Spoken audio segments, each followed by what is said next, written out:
Recording in progress. Yes, I'd like to call back to order the recessed Budget Committee meeting for May 23rd, 2024. In roll call, I'm Kim Wiggin. Council President Tracy Hensley. Counselor Jason Patton. Oh, I'm sorry. Counselor Scott Sassy. City Administrator Eileen Stein. Finance Director Scott Schlag. Katie Joyner, Financial Analyst. Budget Committee Member David Tate. Budget Committee Member Darrell Paulson. City Councilor Jim Davis. Lee Wiggin. Committee Member Bert DeGraw. George. George Strode. Product Manager Eric Laxton. Doc Hardy, Planning Director. Library Director Melissa Ely. Transit Director Todd Wood. Jerry Nelson, Public Works Director. Jamie Stickle, Director of Economic Development. Maya Benham, Administrative Director, City Recorder. Teresa Ridgely, Deputy City Recorder. Monica Stone, Water Treatment. Tyler Manager, Economic Development, Tourism Operator. Spencer Pollock, Community Public Works. And we have Mayor Hodson on Zoom, as well as Councilor Sassy, who introduced himself. And we have Counselor Stearns running late and Counselor Maldonado running late. And that's all we know for sure. Yes. Okay. All right.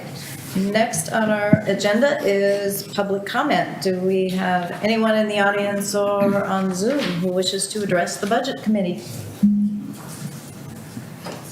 I have a few topics I want to bring up to the committee if now's an appropriate time.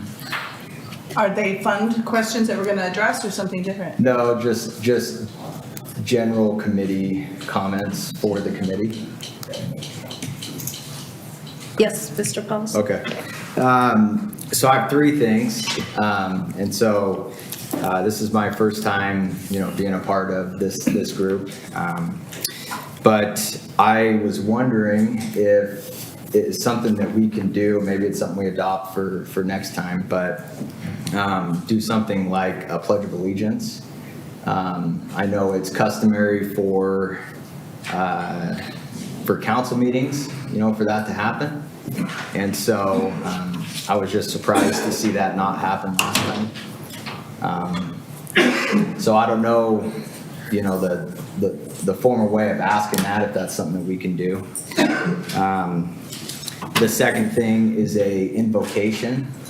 I think, we're dealing with money, really big issues with the city or, big topics.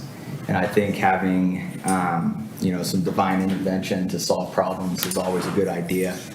And so that would be the second thing I'd request for the next budget committee.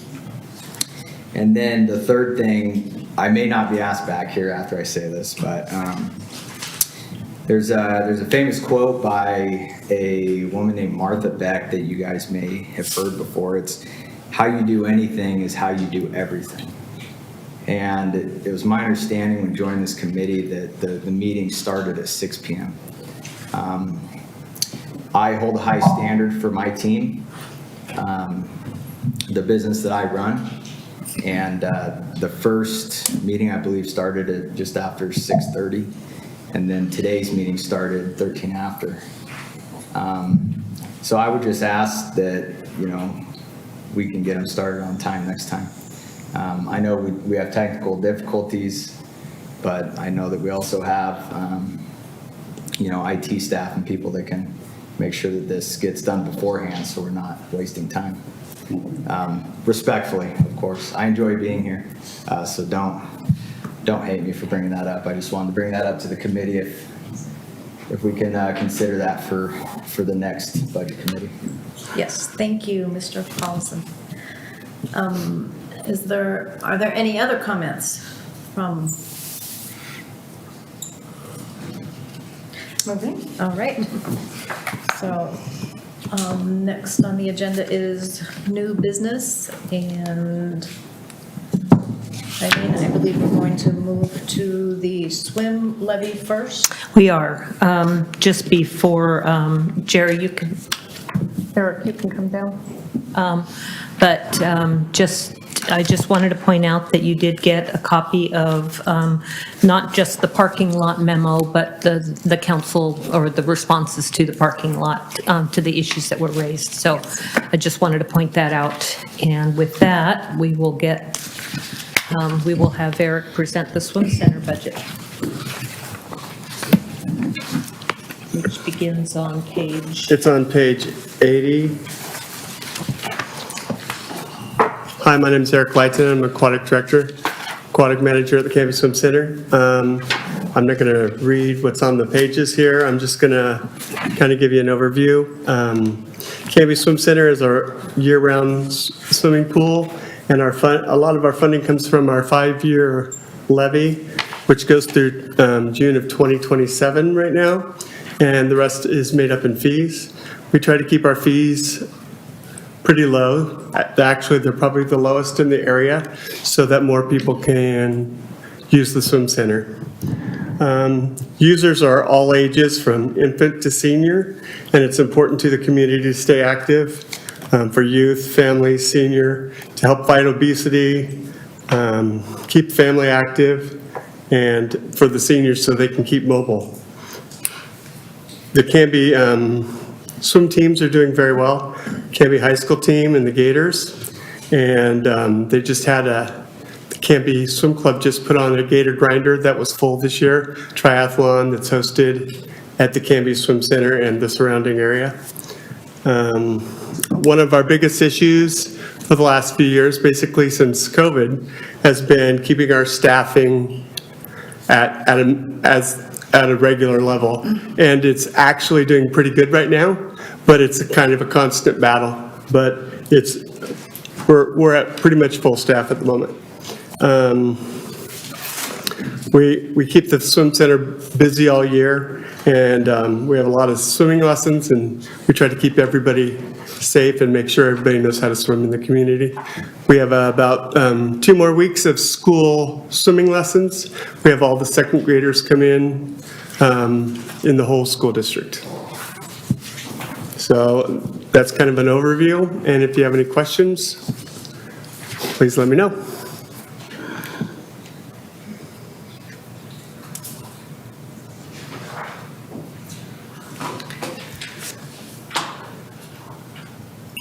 Teresa, can we make it the view so that we can see some people versus we have the agenda in front of us, but I know that, I don't know, Kim's eyes might be better than mine, but seeing a hand raised might be difficult in Yes. those tiny little boxes. And Mr. Paulson, you have a question. Thank you. Yeah, I see budgeted for FY24, you had a swim program coordinator and guards and instructors, which was taken off last year, and do we not have a program coordinator or? I'm not sure why they're all bundled together, but yes, we have those places. We have those people in the swim center. Okay. So it's just, it's all under the regular salaries and wages now? That's correct. Okay.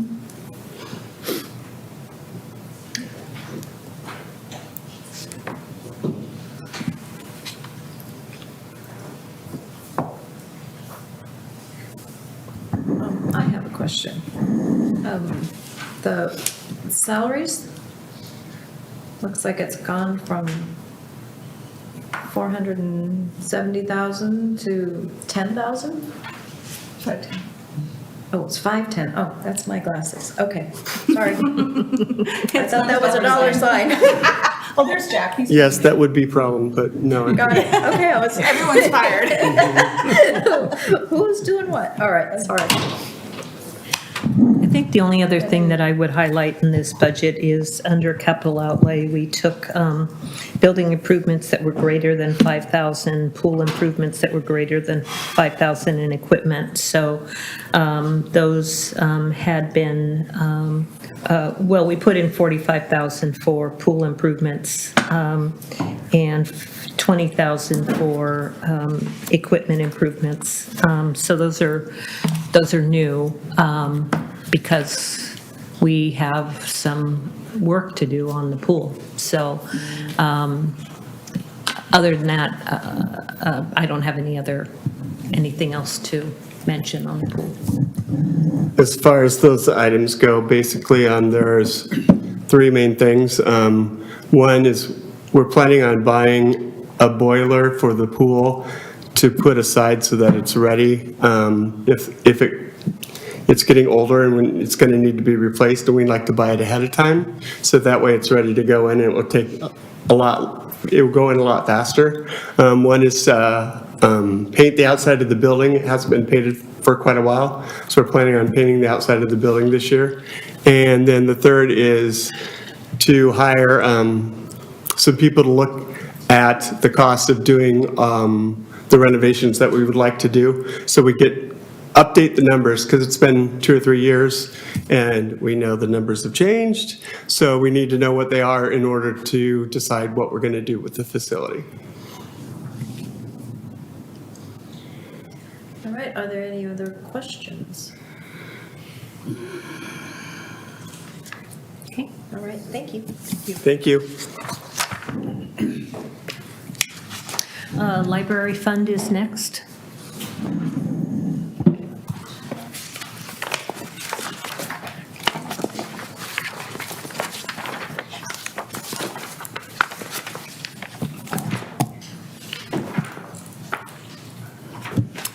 All right, well, hello everybody. My name is Marissa Ely. I'm the library director. I'm not going to read all this word for word, but I'll give you just some information. So the library is a division of the City of Canby, obviously, and it's one of 13 member libraries in the Libraries in Clackamas County Consortium. Our operations are funded primarily through a library tax district of Clackamas County with a permanent tax rate of 39 cents on the dollar per thousand of assessed value. This is the lowest in the Portland metro area and most of Oregon. So I just wanted to start by saying that. Other sources of revenue do include a contribution from the city's general fund, in addition to fines, fees, grants, and donations. And our library tax district is not meant to cover all of our operating expenses. Most libraries do have contributions from their general fund, but we'll get into that in a little bit. So this current fiscal year's highlights include a few things. We've had several new employees. One is me being library director. I started in October, so it hasn't been too long. And this is my first budget process. We also hired a librarian for collection development and volunteer coordination and a new adult programmer. Those are not new positions. Those are just positions we replaced because the previous people in those positions left. We also created a new area in the library for young teens, so that's teens that are 11 to 14. So we do some special things for them that are geared more towards that age group. We also combined both of our service desks, which we used to have 2, into 1 desk. And then we began creating our new Maker Lab, which is for STEAM programming, which stands for Science, Technology, Engineering, Arts, and Math. And that we are basically creating from absolutely nothing. And we've been able to do that through some donations so far from our friends at the library group and also our library foundation. And then this is not in your packet, but I did want to say too that since I became director in October, I have applied for many grants, and so far I've received a few of them, including the Ready to Read grant with our children's librarian, a teen intern grant, which we just finished the interviews for, so we're able to actually pay a teen intern this summer to work for the library. A homelessness initiative grant where we're basically going to be creating some job help, job searching infrastructure to help some of the teens and other folks who are just starting their career journey. Something called a Talk Story grant to do some special programming in November during Native American Heritage Month, and then we're also in the process of receiving a couple donations from the Canby Kiwanis Club, our Friends of the Library Group, and our foundation. So our goals for 24-25 include creating a new strategic plan, And we're in the process of creating this with our supportive boards in addition to an online survey that closed recently where we got some community feedback as to what we could be doing better and what we could be changing. We're going to continue building our Maker Lab. We're trying to create some more fun through engagement opportunities, which at the beginning of this month, we had a library open house where we educated the community on some of the services we provide that we think that people don't know about. And then we're also in the process of revamping our volunteer program, which is going to take a while, but we do have a fairly robust group of volunteers so far that have been very helpful for the library. Okay, so I'm on page 75 in your budget packet. This is where all the funding stuff comes in. So you'll see there on that top line, the CC Library District, that's a majority of the funding that covers most of our operating costs. And then there are two corrections in here I need to make. One is the transfer from the general fund, which is closer to the bottom of that page. It says $325,000, but we actually need to make it $335,000. And I'll tell you a little bit why that's going to happen, but part of that is a buffer just to make sure we don't overexpend. So I can promise you I will, not overspend. Do the best with those tax dollars. And then, obviously, if you have questions about that first page, we'll get to it once I'm done with that second page on number 76. So there's just a couple things I wanted to point out here. One, you'll see the salaries and wages is increasing, and I'm going to tell you that's partially because fiscal year 23 and 24, we had several vacancies for a long period of time. For example, my position when I became interim director in October, my position was open for 6 months. So that was a good chunk of the salaries and wages that we didn't have to pay. So that number seems kind of large, but it's partially because we had a lot of vacancies that we were not able to fill very quickly. And then you'll also see in the FTE line, we went from 8.9 to 9.9. Again, that's because of those vacancies. And also 1.1 of that FTE number is actually our on-call group. So those are not regular staff members. Those are people that we have fill in when we have too many people out. And then the next thing in the materials and services area, the other correction I need to make is in the supplies and services line. You'll see it says 19,500. That number needs to be changed to 32,550, and that is to account for some grant funding that we received. So that's not extra money coming out of the general fund or anything. That is grant revenue that we are receiving. Let's see here. The only other thing, well, there's two things I wanted to point out. One is the internal charges for facilities and tech services. Those have obviously jumped, so I wanted to point that out. That's a good chunk of money that we have to account for. And then also the debt service, that interest expense, obviously this is a guess, but that $15,000 that we have to find from the library's budget is a really big deal for us right now. We're already feeling short-staffed, and that number is actually slightly more than it would cost for 2 part-time pages, which is a position we had to eliminate for a couple different reasons.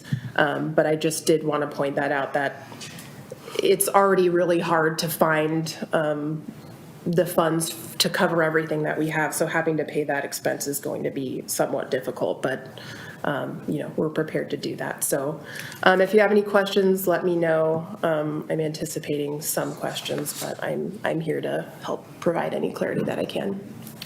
Yes, Mr. Tate. This is probably actually a question for Mr. Schlag, if that's okay.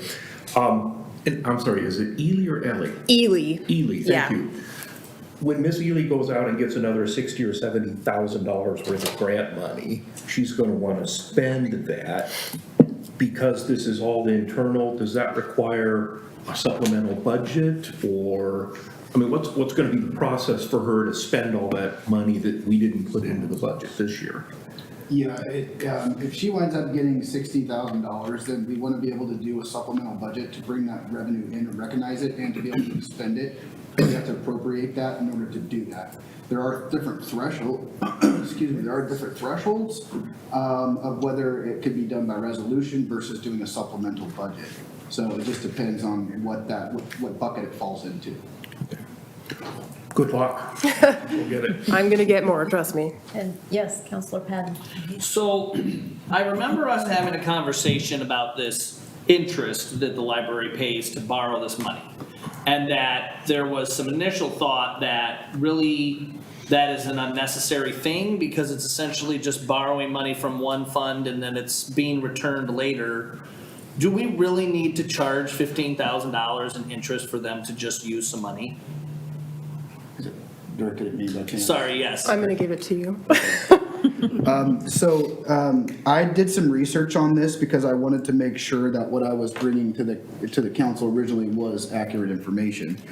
And the research I found out when I called Department of Revenue, who's kind of the budget overseer for Oregon, the gentleman that I spoke with said there's only an interest that needs to be charged if it's in relation to like they're building something or it's something that is an actual loan that's being taken out for a project. Okay. But for an interfund loan back and forth, there's nothing in budget law that requires an interest be charged. The city could also charge if the library wanted to build something in there, and we could also put in there that it's being charged 0% interest. So there's nothing in budget law that requires, especially with this being a operational loan.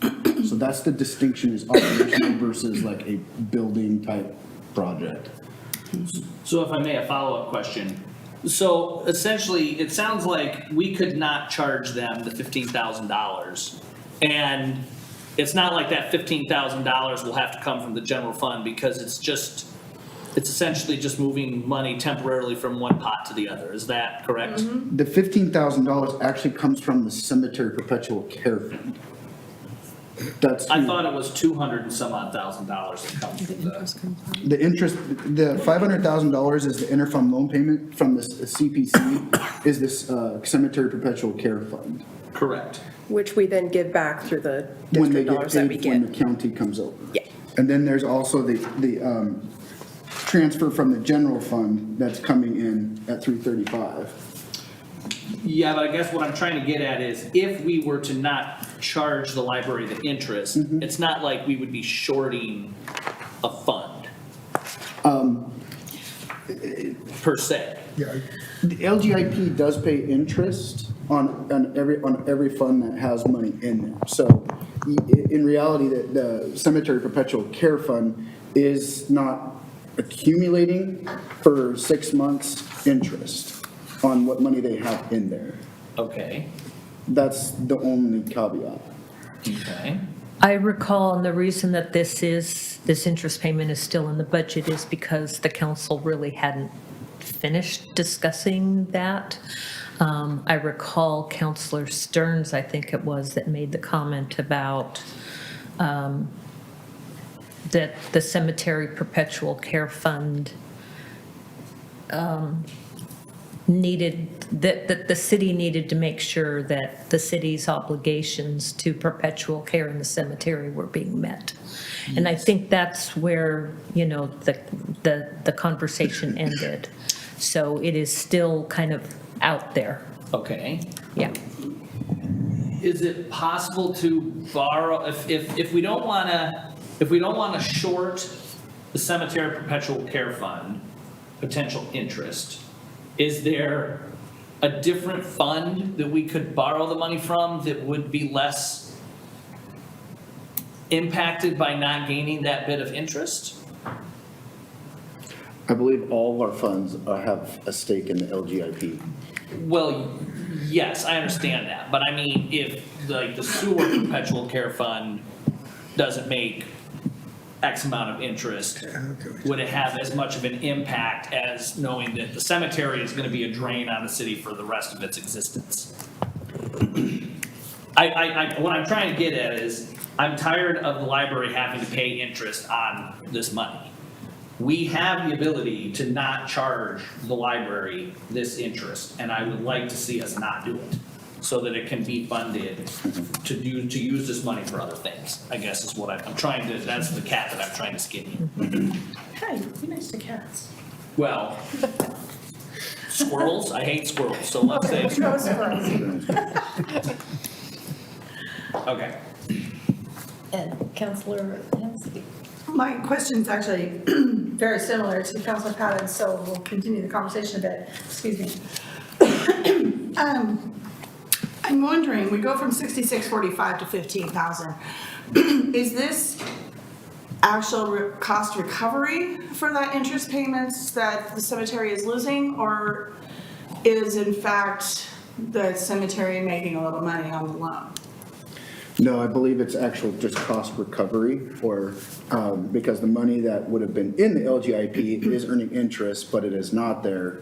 So we're doing a calculation based on a month of what the LGIP, when we get the statements, we do a calculation until basically it's paid back. Okay, so I can understand that. So I understand what Councilor Patton is saying, and I agree. That means if we have the ability to not charge the library, I'd like to not. But at the same time, I don't want to short a fund who could be getting those interest payments.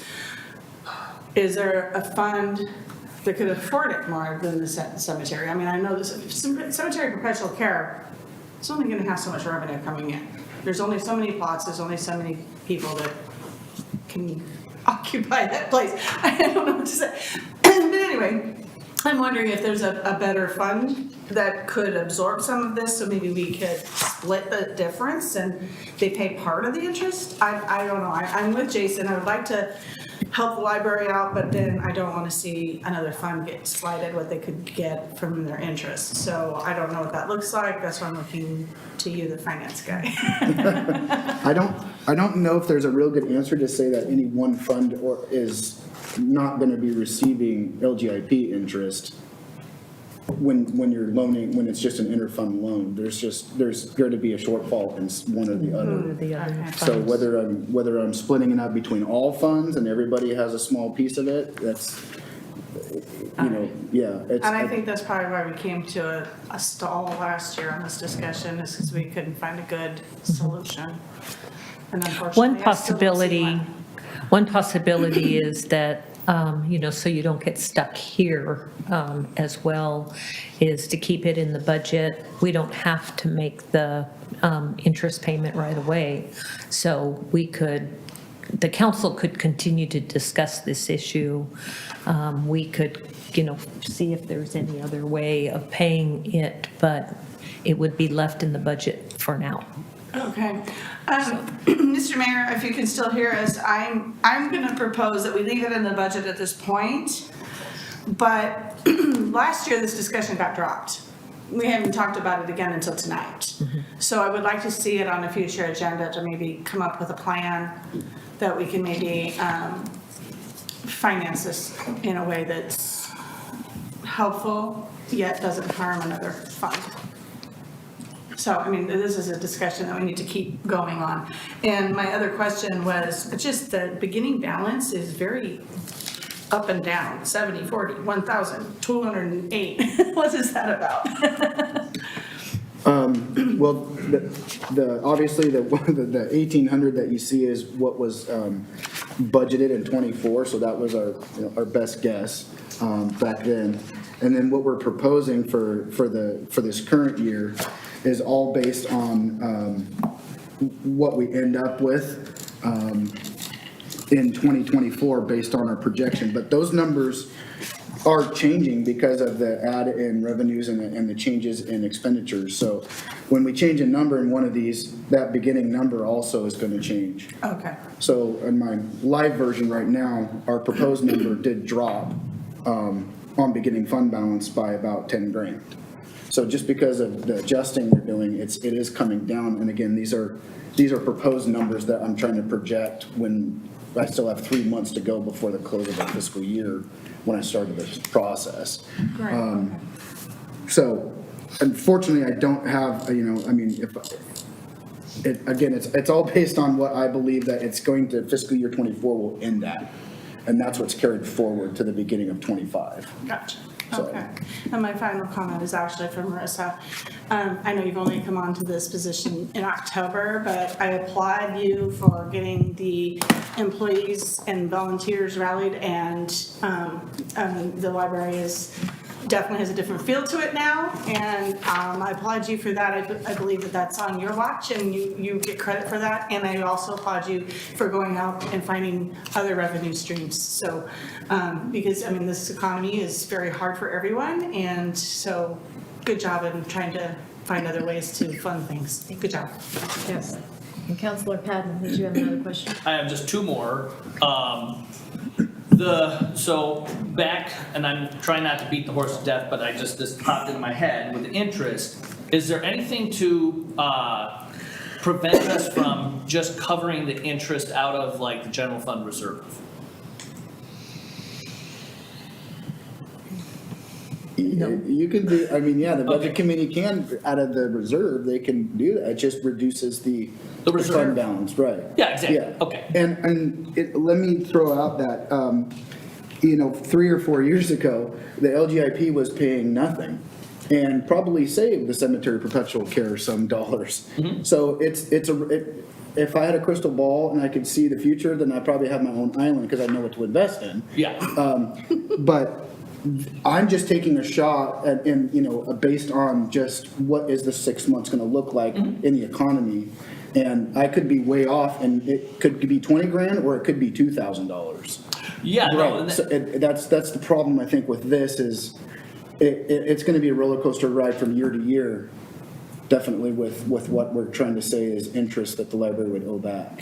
Sure, and I think I now see a path on how we can deal with that. The last thing I have is this time. So years ago, because this was happening, we did a thing. I cooked up this crazy plan where, and I don't know if you remember this, it was the 3-year phase thing. So like 1 year, they got X amount of money from the fund, and then the next year they only paid like, of the 300,000, they paid 2 back. And then they got the 3, and then the next year they paid 100,000 back. And eventually it was supposed to even out. I don't know where that money ended up going, but it was essentially to create the seed money so that the library would have that sort of initial funds within itself. Is there a way, similar to what we're now doing with the Maple Street turf, to create a fund where every year, we obviously can't put, I'm not a fan of putting $300 and some odd $1,000 into a fund tonight and to cover this out of like the general fund reserve or the general fund in general. But is there a way to say, okay, this year we're going to create a fund, we're going to put $50,000 in it, and then that $50,000 will cover this, but over time, the library will essentially put that money back in the piggy bank over the course of the year. So instead of them paying back the money to the cemetery perpetual care fund, they're essentially putting it into their own savings account for the next year. And then over a period of time, they will essentially have a piggy bank with the money that they need, so they're not actually borrowing it from a different fund. And then maybe they can earn some interest off of it. Is that something that is feasible? Yeah, there's always reserve funds that can be added. Funds have to be added at the beginning of the budget, at the year, and they can be closed at the end when you just don't reappropriate them. There is a reserve fund, but there's also a different mechanism in order, you could just basically have an actual reserve fund, for whatever you want to call it, and not actually make a new fund. Okay. The downfall of making a bunch of funds is it's a lot to track, and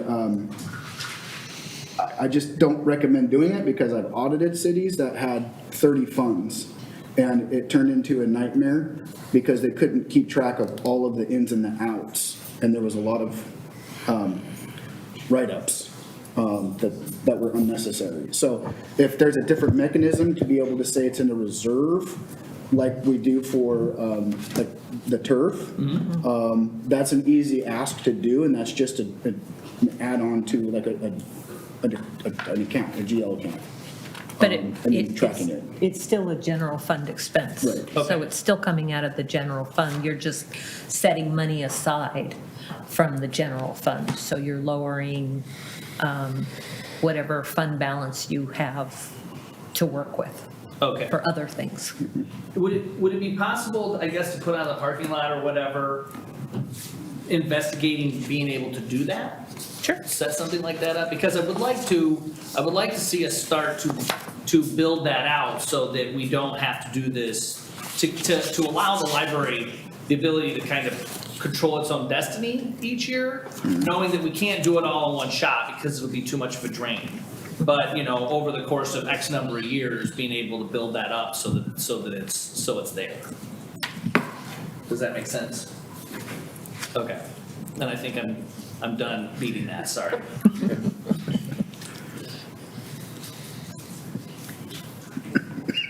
Any other questions? Yes, Mr. Paulson. Thank you. This might be a silly question here. So I noticed that insurance benefits with some, this might be a Scott question. Some departments, they go up, some they go down. Like for example, you know, looking at this one, it goes down when you add an FTE, and then, you know, in 23 and in 24, it goes up when you lose an FTE, and now it's going back down when you gain an FTE. I was just curious why that is. There's a couple of different factors that can play into it. One, there could be employees that are coming in that aren't opting to have insurance. They might have coverage from a spouse or somebody in their family. If they're a part-time, I believe they could still get that, but if they are of a different classification, then they may not be eligible for insurance benefits. So that kind of plays into that. I don't know who was here in prior years, whether they had families that they were covering also, because they could have covered themselves only. So there's just different options in order to select for insurance, and that's probably just taking into account what Marissa believes employees she'll have. And if she's filling positions, we're kind of taking the higher road and saying they might have a family they're going to cover to make sure that we're just not going to have a shortfall. Okay. So those numbers come from like a CIF report or something like that? I have a very large spreadsheet that basically has all of the employees. Okay. Question, thank you. Yeah, I appreciate that. I was looking back and I was like, I don't know why. Do any of the library personnel have overtime? No. No, so that's where the on-call, that's how you guys do it? Yes, yeah, and I'll just point this out too, because no one's asked me yet, but I assume someone would care. In fiscal year 2023, you'll see that library page, that seasonal number. That's the only year it had that. We had a ton of staff quit that year, and then we had several staff go on medical leave, so seasonal employees were brought on, but generally we don't need to do that because we have an on-call pool that we can pull from. Sweet, thank you.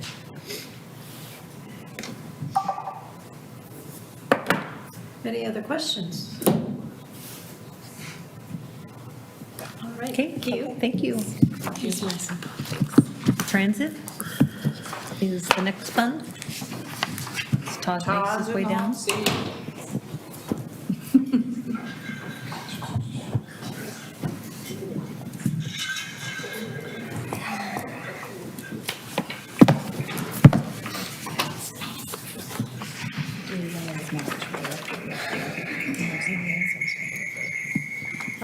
For the record, before we start, we have Jack Hamilton with us, and Mayor Hodson just joined us also for roll call.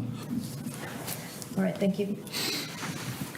All right, my name is Todd Wood. I'm the Director of Canby Area Transit.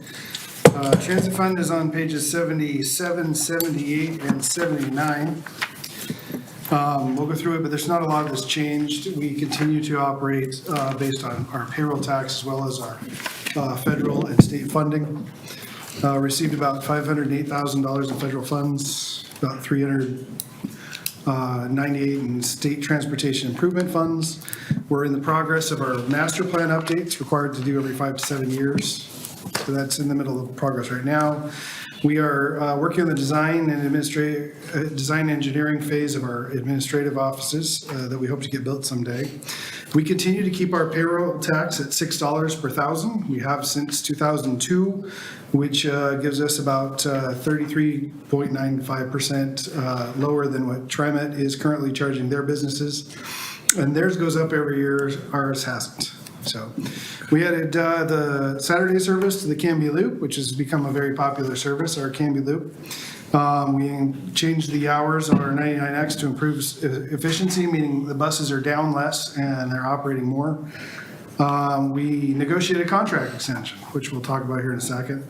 Added new cameras to all our buses because none of our cameras were supported any longer because they were all old. And just as a side, we developed a new logo because our logo has been around for a really long time.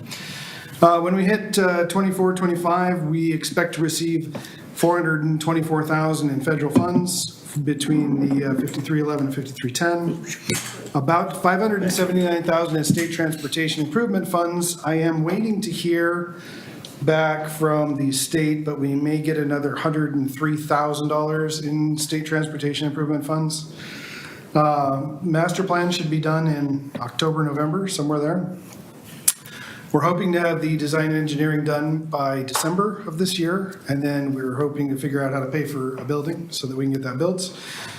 Again, we're not going to raise our payroll tax, so with TriMet's going up at its normal rate, we'll be providing a 35% lower tax rate than Portland businesses receive currently for our businesses, and we will continue to try to improve the efficiency on our routes. Last year, we gave about 77,000 rides on our fixed route services and about 10,000 rides on our dial-a-ride service. Fixed route has been growing steadily. Dial-a-ride is pretty stagnant, but we expect to see about 85,000 on our fixed route this next year and hopefully about 13,000 dial-a-ride. Dial-a-ride is our elderly and disabled service. That's the bus that comes to folks' doors, picks them up, drops them off, and then picks them up later again. It's really dependent on the needs of the folks, so it can go up and down year to year, depending on what that need is. We are by law required to have a certain amount of dial-a-ride, especially with fixed route service, so we have to be able to cover what our fixed route does at minimum, so that folks who can't use our fixed route service have that option. So it's always available, but it's not always utilized as well as we'd like. As far as revenue goes, on page 78, this just breaks out basically what I had talked about. 5311, we're expecting $333,864. That money's already been secured. That covers part of our 99X. Capital grant is actually for our bus stops, and I don't know if anybody's seen them, but our first two have been installed on Burke Parkway, so we're very excited. And as they continue the 99 project, we'll get the rest of them installed, and then our public works crew is going to build the pads for Redwood and Territorial, and we'll get those installed. That'll give us 9 bus stops with actual shelters on them, and 1 with just a light pole because we couldn't put a shelter in there due to right-of-way issues. The one that says grant operating, that is our 5310 funds. That supports our elderly and disabled crew that is already secured.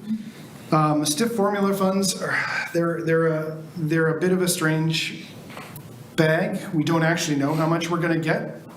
The estimate of what we're going to get is what I have in there. The way it works is the state collects payroll tax about 3 quarters prior and then issues them to us, to TriMet, and then TriMet issues them to us based on a percentage. If the economy goes up, we may see a little more. If the economy goes down, we may see a little less. So it's a bit of an estimate. And then payroll tax has been fairly steadily increasing at about 3 to 5%. And then, of course, penalties for people who don't pay on time. Fares also a mixed bag. It depends on our ridership. We just tend to land around 60,000, give or take. And then, of course, interest. We have a lot of money sitting in the bank for our building, and so we earn a lot of interest, which is great. As far as personnel goes, we're still just 2.5 city employees. Myself, Heidi, who's sitting back there, Melody Thompson, who is our admin. She works part-time. The .4 in that is actually we pay for a finance person to handle our payroll tax. So it's actually one of Scott's employees, and we pay for about half of their time so they can do our payroll tax. The biggest change in transit this year is a massive increase in our contract services. We had to renew our contract, and as with all our drivers and dispatchers, for those who don't know, are contract employees. They do not work for the City of Canby. Every 6 years or so, we do an RFP, we get a contract. That lasts about 3 years with allowable extensions. Well, we chose to extend it. The problem that we run into, which everybody's running into, is the contractor's costs have increased about 18%, and that gets passed on to us. Most of that comes from wages and insurance costs. Their insurance costs have skyrocketed. Our insurance does not allow us to insure their employees driving our vehicles, so we have to actually buy the insurance for our vehicles from them so their employees can drive them. It's a little screwy. We used to be able to insure them through our insurance, but CIS about a year ago or so said we're not going to do that anymore. So when their insurance cost goes up, my costs go up because I have to pay that insurance premium. And then, of course, their payroll, they renegotiated their contract last year, and with most contracts, the employees got a bump. So it increased about 18% this year. Next year, it'll go about 4% and about 5%. That presents an interesting problem for us because our grants have gone up about 2 to 3%. And our state transportation improvement fund has gone up about 2 to 3%, and our payroll tax has gone up about 3 to 5%. So nowhere near 18.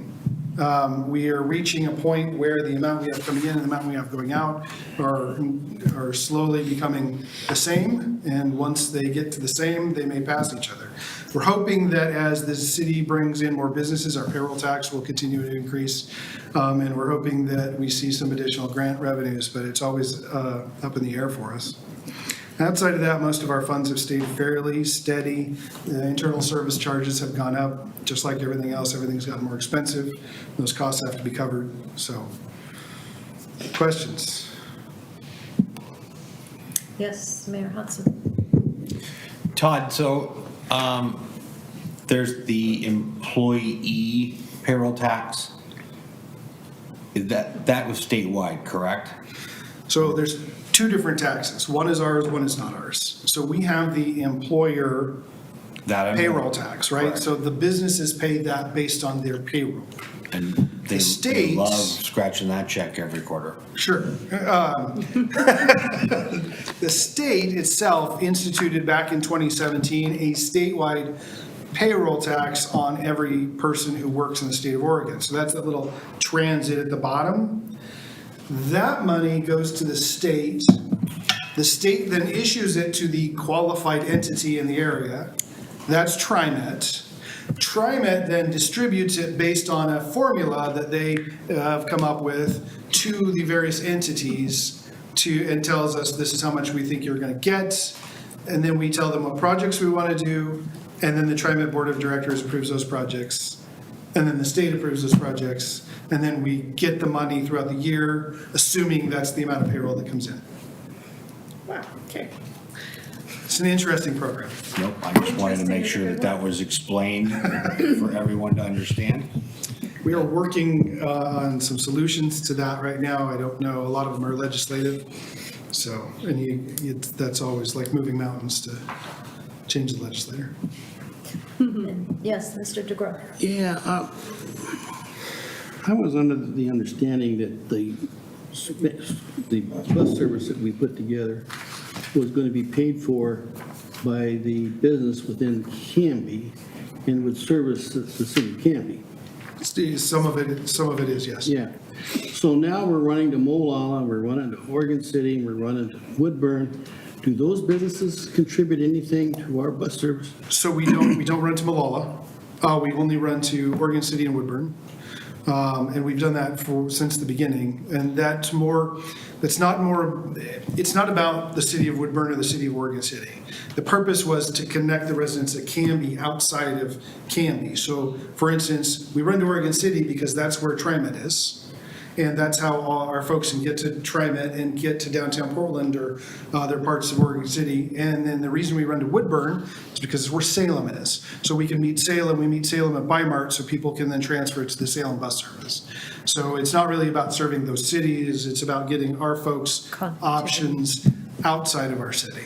But to answer your question, no. Mr. DeGraw, could you speak directly into your mic? They're having trouble hearing you on the TV. Thank you. Another question I have regarding this new office building. Yes. We have, and I assume that's going to be a bus barn to take care of the buses and so on and so forth. It's office space. Right now, we lease office space from Zimmer Enterprises.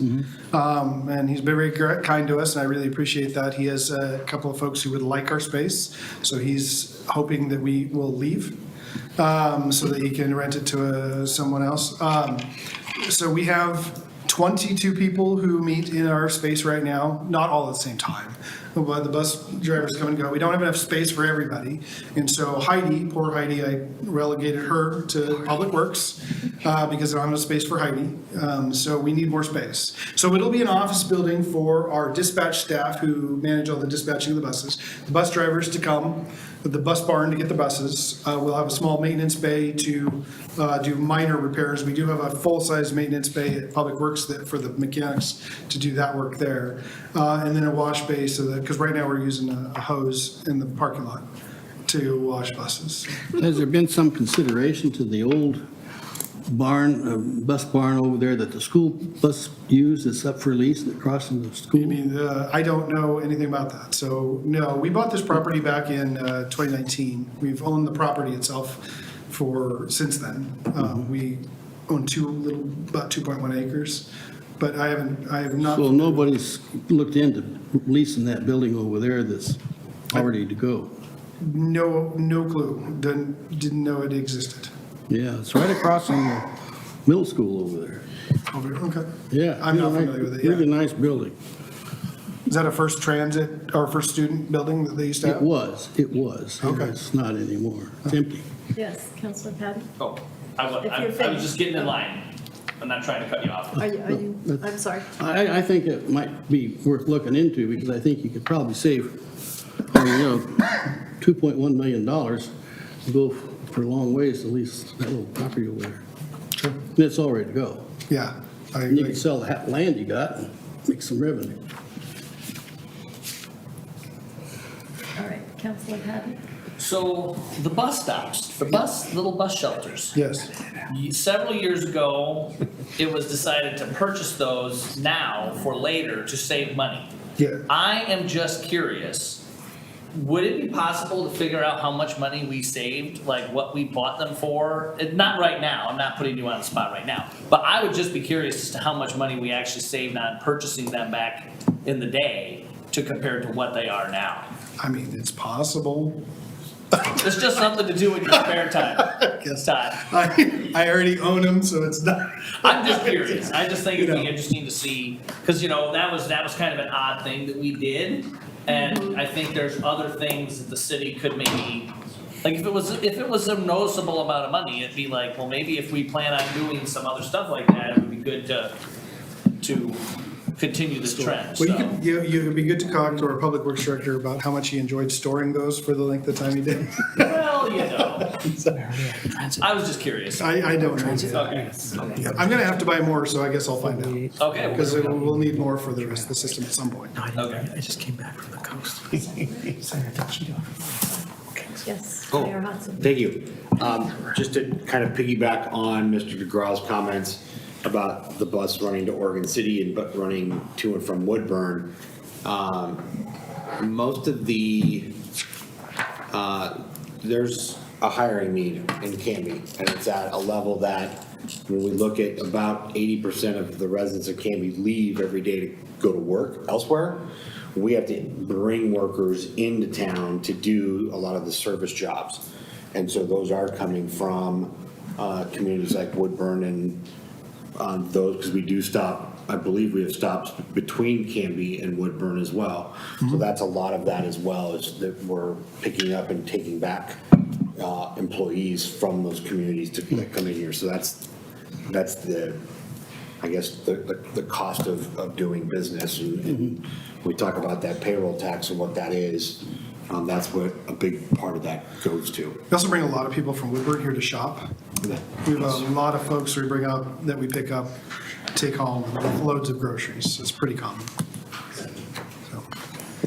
I'm just happy to see the bus station, the bus shelter is actually going up now. Nice, I thank you to the Public Works Department, they figured out a way to roll it down the sidewalk, put it in place. I wish I'd seen that happen. All right, any other questions? Yes, Mr. Holliston. The marketing line item here, under requirements for transit, what do we use marketing for, and do we need it? Yes, and so marketing, yeah, we do need the marketing line item. The marketing line item covers things like a lot of our brochures we print, services such as our translation services. So for instance, everything we do has to be translated to Spanish. So that's part of that marketing line item. We also do purchase swag out of there. So Heidi does a lot of community events. Like today, she was at the adult center doing community events, and so she buys swag to give away to promote our system.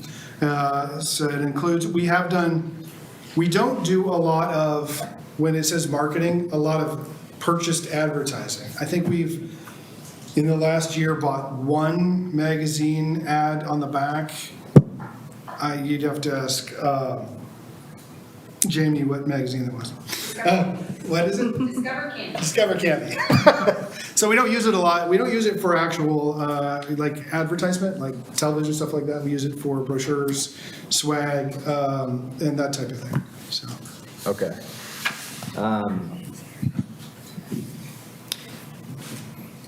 Canby, I mean, transit's been around for a while now.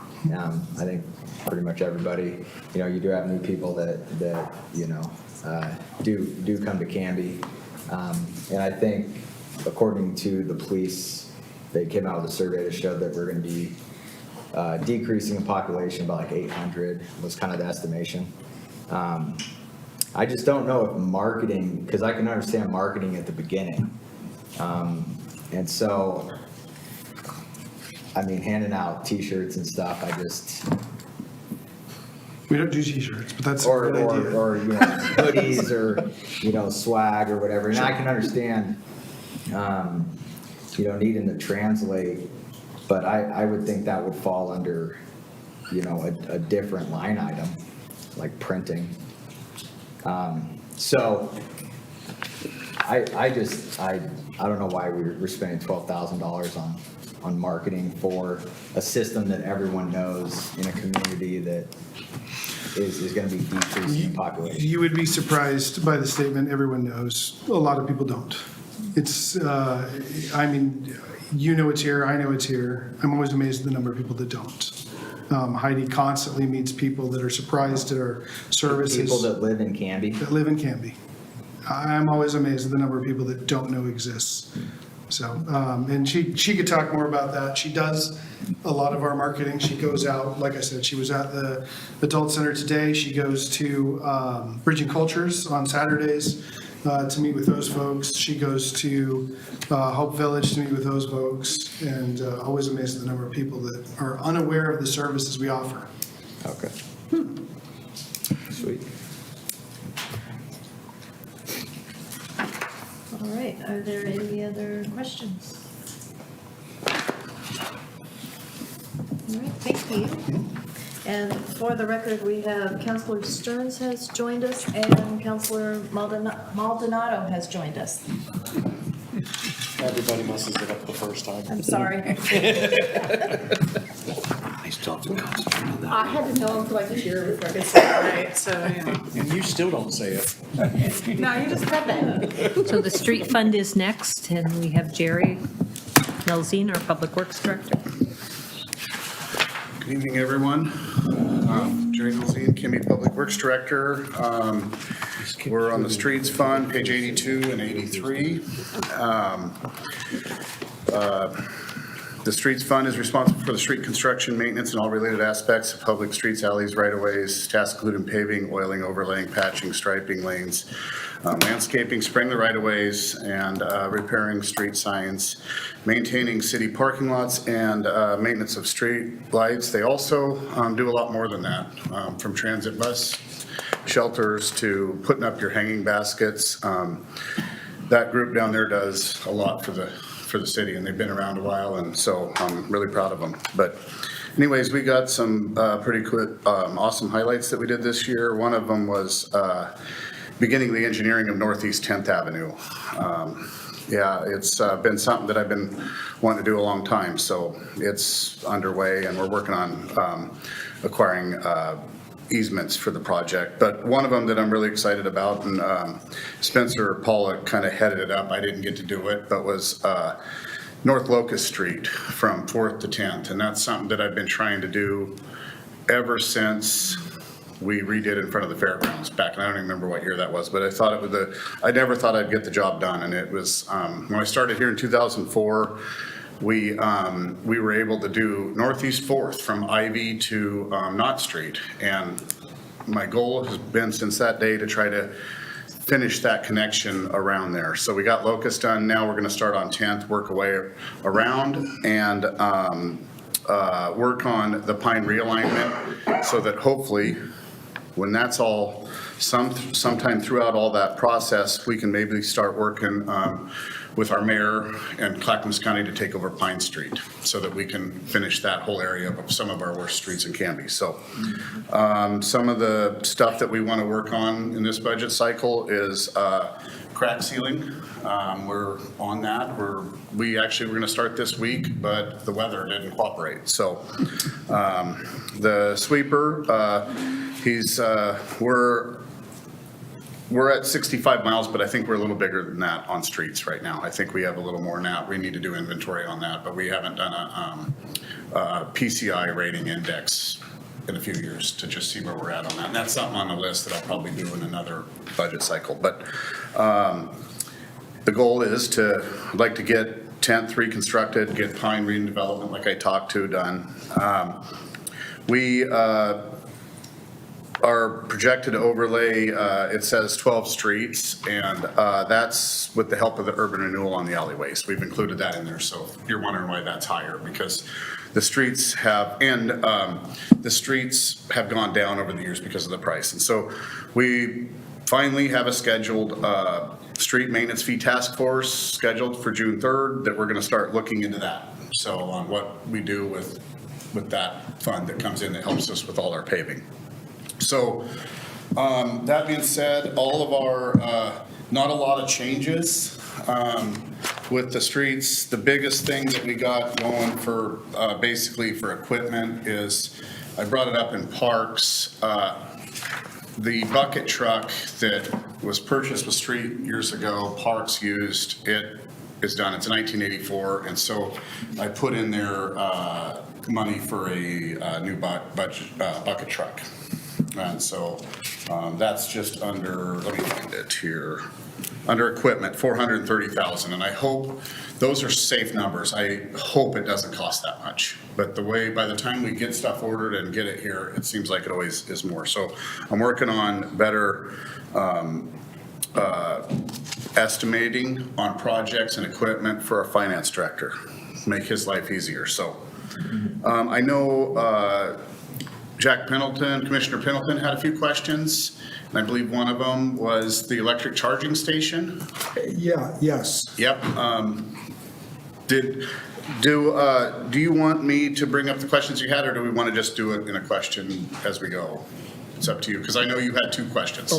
Yeah, either way. Okay, the electric charging station was something that went through the Canby Utility Board group that they didn't quite make budgeting on it to look into it. So last year, they kind of asked the city to look into it. So we started researching it, looked into it, got prices, and it kind of went away because we're not quite ready, with everything that's going on. We're going to keep looking at this stuff and when it's time, but talking with our planning director, putting this in with development, starting to look at that so that it goes in. I was went by Walgreens today and I seen there was one down there, and so I think with future development, Don Hardy's on this. So when it's time for the city to do one, I think our council will approach staff to look into that again. So it's not on the radar for this year through us. The other thing that you brought up was the street trees, I think you had a question on? Yeah, the urban forestry? Yep. What is that and what does it do? So the urban forestry program is something we started quite a few years ago. I'm trying to remember what year, but it was around the time we did the First Avenue development. When was that, Mayor Hodson? That was 12? 12. Yeah, so what we were doing is we were having a problem getting developers to put street trees in. And you were driving around, there was no trees, it was just plantership. So we started this program where we made development, they could either make a tree plan and if they made a tree plan, then planning and public works could review it if it was enough trees, and then they pay the money to us, or we do it and they pay us the money for that. So we get the revenue in and then we manage the program. Well, what happened was why it jumped up so much is all of the building went crazy. It flooded the market and we couldn't get trees. So now we can finally get trees. And so Spencer and Rhonda Roselle, our office specialists, are getting to field all the calls on that. Why are there trees going in my front yard? Why are there not? And so it's difficult after people have been living there for a year or two and their trees are going in. So that was the two things that I wanted to address with you, Jack. Oh, okay, I had another one. The UP ODOT quiet zone inspection, 94,000. That's right. Thank you for reminding me. Yes, so in the agreement, when we started off with the quiet zone, it was $50,000 for a year for the 3 intersections. Well, you know how the railroad is, they continue to raise the prices. So with stuff, inspections, with everything going on, even 99E project affects this stuff with their stuff. They inspect the striping and all that stuff. So we put in that money so that we had safe. And before we never had a line item, and Scott put it in it separate so we could track it. And so we were just putting it under, we paid for it under the project when it first started. Then we paid for it out of streets, and it kind of made this one of the streets line items look overrun. So now we're tracking that so you guys will be able to see how much it costs. So I don't think it'll be that much, but. Okay, but this is something we're going to be paying every year now. Forever. Okay. But we were told 50,000. It started at 50, but everything goes up, yeah. Well, maybe, yeah. And any changes that goes on with any type of construction work adds to that cost. So we got a lot going on out there right now. Yeah. As far as that, you'll see the projects we got going. I'm excited about how we're budgeting now for projects. You'll look, we spent a lot of time with Scott and Katie Joyner on building a new CIP, and not just, if it's a streets project, take it out of streets. So you'll look under here and you'll see how much is for the mayor's industrial park connection to 99. And that's not the total cost, because we're taking, you have to look through the storm or the streets budget and the SDC to do it. So we're tracking our stuffs. We're just not taking it all out of the streets fund and all that. So I'm pretty excited to have that as a more accurate reflection of what's going on. South Ivy Street is in there. It's getting ready to kick off. I'm not pushing them to start like normal because of what's going on. I want to get 99. So, and then the rest of the new projects, what do we have? Industrial Park, South Ivy, street maintenance fee projects, I guess.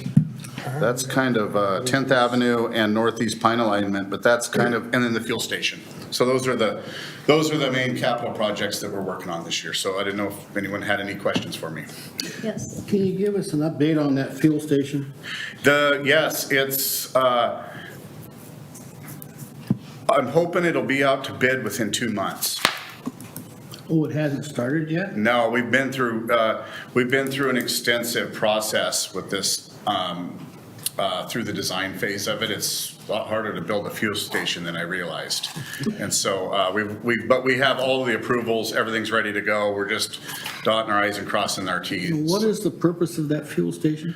The fuel station, the main purpose, what started the fuel station is during the ice storm, we had a power outage and we were several hours away from running out of fuel for our diesel generators that powered our water treatment plant and our pump station generators that pump sewer and our wastewater treatment plant that does all our treatment. So we teamed up with fire, Canby Utility and everyone, and we got together and figured out how much fuel we could use. And then we started looking into the savings of buying bulk fuel. So two ways, with police using it, fire using it, Canby Utility and everything else, buying fuel 10,000 gallons at a time, we could save 40 to 60 cents a gallon. And so, and then once we get it built, we're gonna figure out how to do this, and we're gonna charge fire and Canby Utility a lot and pay for it, right, Jim? So right now you use the card lock station here in town. We do, yeah. And you won't be using them at all then? We still will have the cards and we still will use it. It's the other thing, part of that too, is I don't want people driving from one end. Like transit, I think the way their route works, talking to Todd, they'll still use that because that's closer for them. It's too far to drive down to Public Works. But for like us, you know, we got the North Side Station over there, we got Canby Utility and all that going over there. We can, we don't have to drive clear to the other end of town to get fuel and then come back. So it's gonna save, we had it figured out one time of how much it saved in time for us driving over there and the convenience. And so we're getting stocked up with trailers and stuff like that so that if we ever have an event, we'll have that, we'll have, I think we figured we could run, I forget how, I don't remember now how long we can run, but it was a safe amount that we all decided on. So, in a power outage or. When you get done, you're gonna save 40 to 60 cents a gallon. That's what they're saying. Roughly. But we have maintenance on stuff and And everything else. for that, you're gonna spend $1.7 million? Right around there, yeah. Yeah. We don't have. How long is it gonna take you to get your investment back? Predicated on 60 cents a gallon. The first time we have a major disaster and we need fuel, it'll be paid back in that event. I think something that's missing, and correct me if I'm wrong, but some of the cost of building that fuel station is coming out of the ARPA funds. Is that correct? I don't know what that. My understanding is, a lot of it's coming out of that $6 on our sewer bill. It's coming out of every department, Jason, yeah. Yeah. Then strike that. Yeah. All right, are there any other questions? Yes, Councilor Stearns. Okay, two questions I have. First question is, the sidewalks construction come out of this fund? The sidewalk construction comes out of gas tax, this fund, but not street maintenance fee. Oh, okay, but this would be for the budgeting? Yeah, like. Sidewalks? Like any ADA, when we do paving, that'll come out of this budget because we can't use street maintenance fee. So a lot of the sidewalk work comes out of this.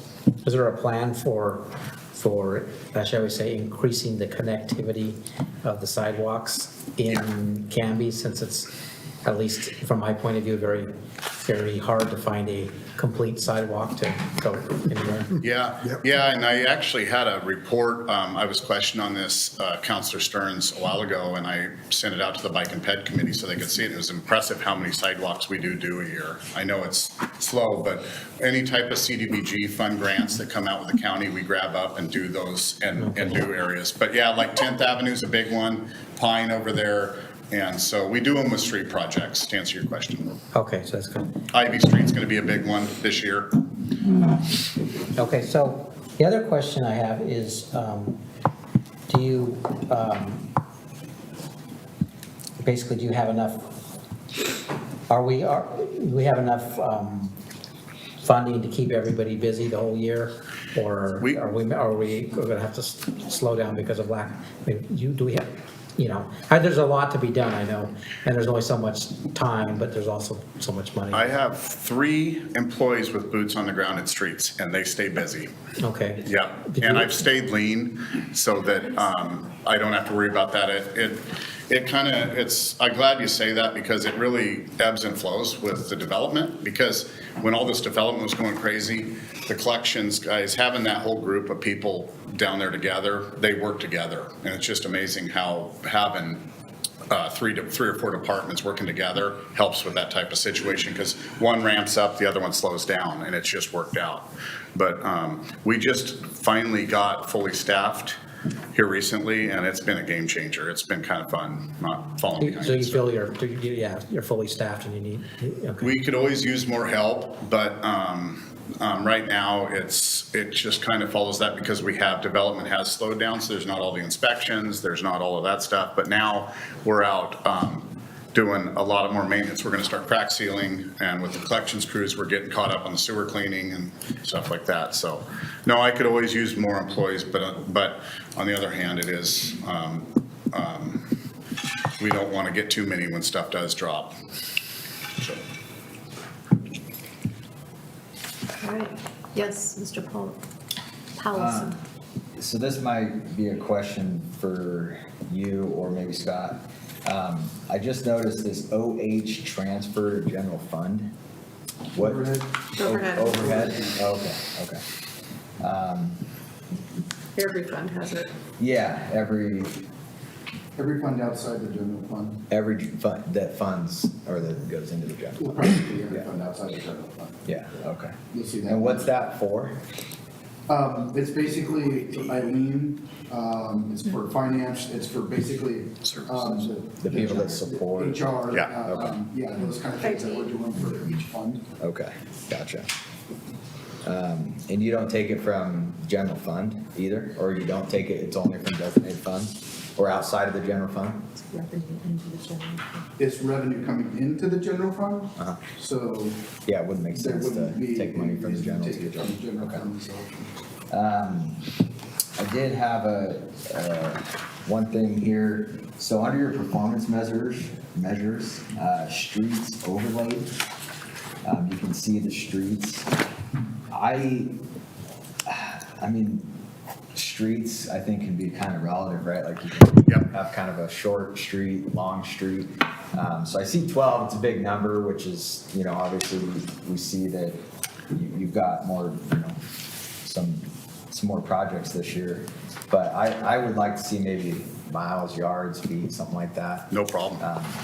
Just when we're looking at the budget, right? In here, something in here? Yeah, this Yep. is on page 82, the performance measures. So I seeing something outside of just streets overlaid, does that make sense? We have a lot of information on that, and that's something that I would love to put in here because we're pretty proud of what we do get done. We actually have color-coded maps with all of the years, dates, and it shows what streets done. We could add, we could do footage, how many tons of asphalt we put down. I mean, that's real easy. Maybe for next budget, Eileen, we work on that a little bit? Okay. Yeah, I've lived here for a long time. That's one thing that, family from out of state, they come in or out of the city and they're really proud of our streets, and, Yeah. and all the hard work that gets put into them. So anyways, I just thought that'd be cool to see. Okay, yeah, And thanks. it would help, obviously, with making budget decisions, seeing how much work is needed, You must not drive them down Redwood or North Redwood or North Pine. I drive a Z02 pickup. It's good in any term. Well, it's so interesting too, going back to when the street maintenance fee and the gas tax were put into place, there were so many people that didn't want it because they're like, oh, that's fine, let the roads go to gravel, that's totally fine. Until you drive nice fresh pavement like on 99 and go, Yes. that's not so bad. I just spilled my coffee this morning. We, Mayor Hudson, it was, Mayor, when I started here, we did in-house paving, and my supervisor was out there with a calculator and stop. we had $60,000. And that's what we did every year, and we had to stop because there was no more. So it's nice how much it's changed, being able to go and with having that big of projects, it got to the point where we couldn't even buy the product for what they could put it down for, basically, so it's changed a lot since I've started. But That's a good point, Jerry, because if we saw like these analytics and going back, it would also maybe help us understand how much, inflation or, how much those, cost, like cost per mile, which I don't know the numbers, but. I wish I would have been able to talk to the old supervisor at Oregon City, because he had this down to a science. I'm wondering, Jason, and Jerry, as we engage the street maintenance task force, if they might take a look at some of these analytics, and maybe there are better analytics that could be incorporated into this report or substituted for it. So, yeah. Yes, Councilor Patton, did you have a question? Yeah, just a couple things. So, we've kind of talked about the street maintenance fee, and there's some newer folks to the budget committee, and I'm the street maintenance man. This is the drum that I beat the loudest every year. And back before the street maintenance fee, what? And the most often. And the most often. I'm doing it right now, if you didn't know. We have, back when the street maintenance fee was created, there was statistics from the paving condition index of where it was at 16 years ago or whatever. Yep. And essentially, without the street maintenance fee, it would essentially be our index would be from, at that point in time, I think it was 75, it would be like 5. Most of the roads in the city would be gravel. And the street maintenance fee has helped keep it at about 70-some%, which is a really good number. The problem is the street maintenance fee has never had an increase, and it's not tied to inflation. So the same money that was being collected 16X number of years ago, now it's not the same dollar. It is significantly less. And so there's the street maintenance fee task force is being rebooted to see if there's some interest of key members of the community to, do we tie the street maintenance fee to inflation? Yes or no? And if so, do we want to increase the street maintenance fee to try and make up for lost time? And how would that look? So that's something that will essentially be coming back to the council to review. Regarding the sidewalks, I will just plant this seed with some folks. I've already done it for some, but I will just say, Councilor Stearns, I am all for your march to sidewalks. I actually have cooked up a crazy plan that I hope to see come to fruition someday, where we use the gas tax money, which was originally part of the street maintenance fee, but because the streets that need to be paved can't be paved until the ADA ramps are updated, there was a decision made to take that gas tax money and put it towards those. And we can only do so many a year. My vision is that once those ADA ramps are updated, that gas tax money will go into a fund or some other thing where citizens who want to put a sidewalk in front of their house, or we're doing a street and we want to entice people to update the sidewalks or put in sidewalks as we're doing this larger paving project, could come to the city and say, hey, I want to do this, but I can't afford to put all the money into it. And so they could essentially fill out a grant, and the city would either pay for half of the project and meet the homeowner halfway, or if they don't have all the money for it, they could essentially take like a no-interest loan from the city to pay for it, and then it would get paid back as part of their street maintenance fee, sewer, parks fee every month. And so that is something that I've mentioned to Eileen and to the mayor and some other folks as well, that, someday my dream is that the city could be able to create something like that to fix this problem. Councilor Stearns, I think, had a question first.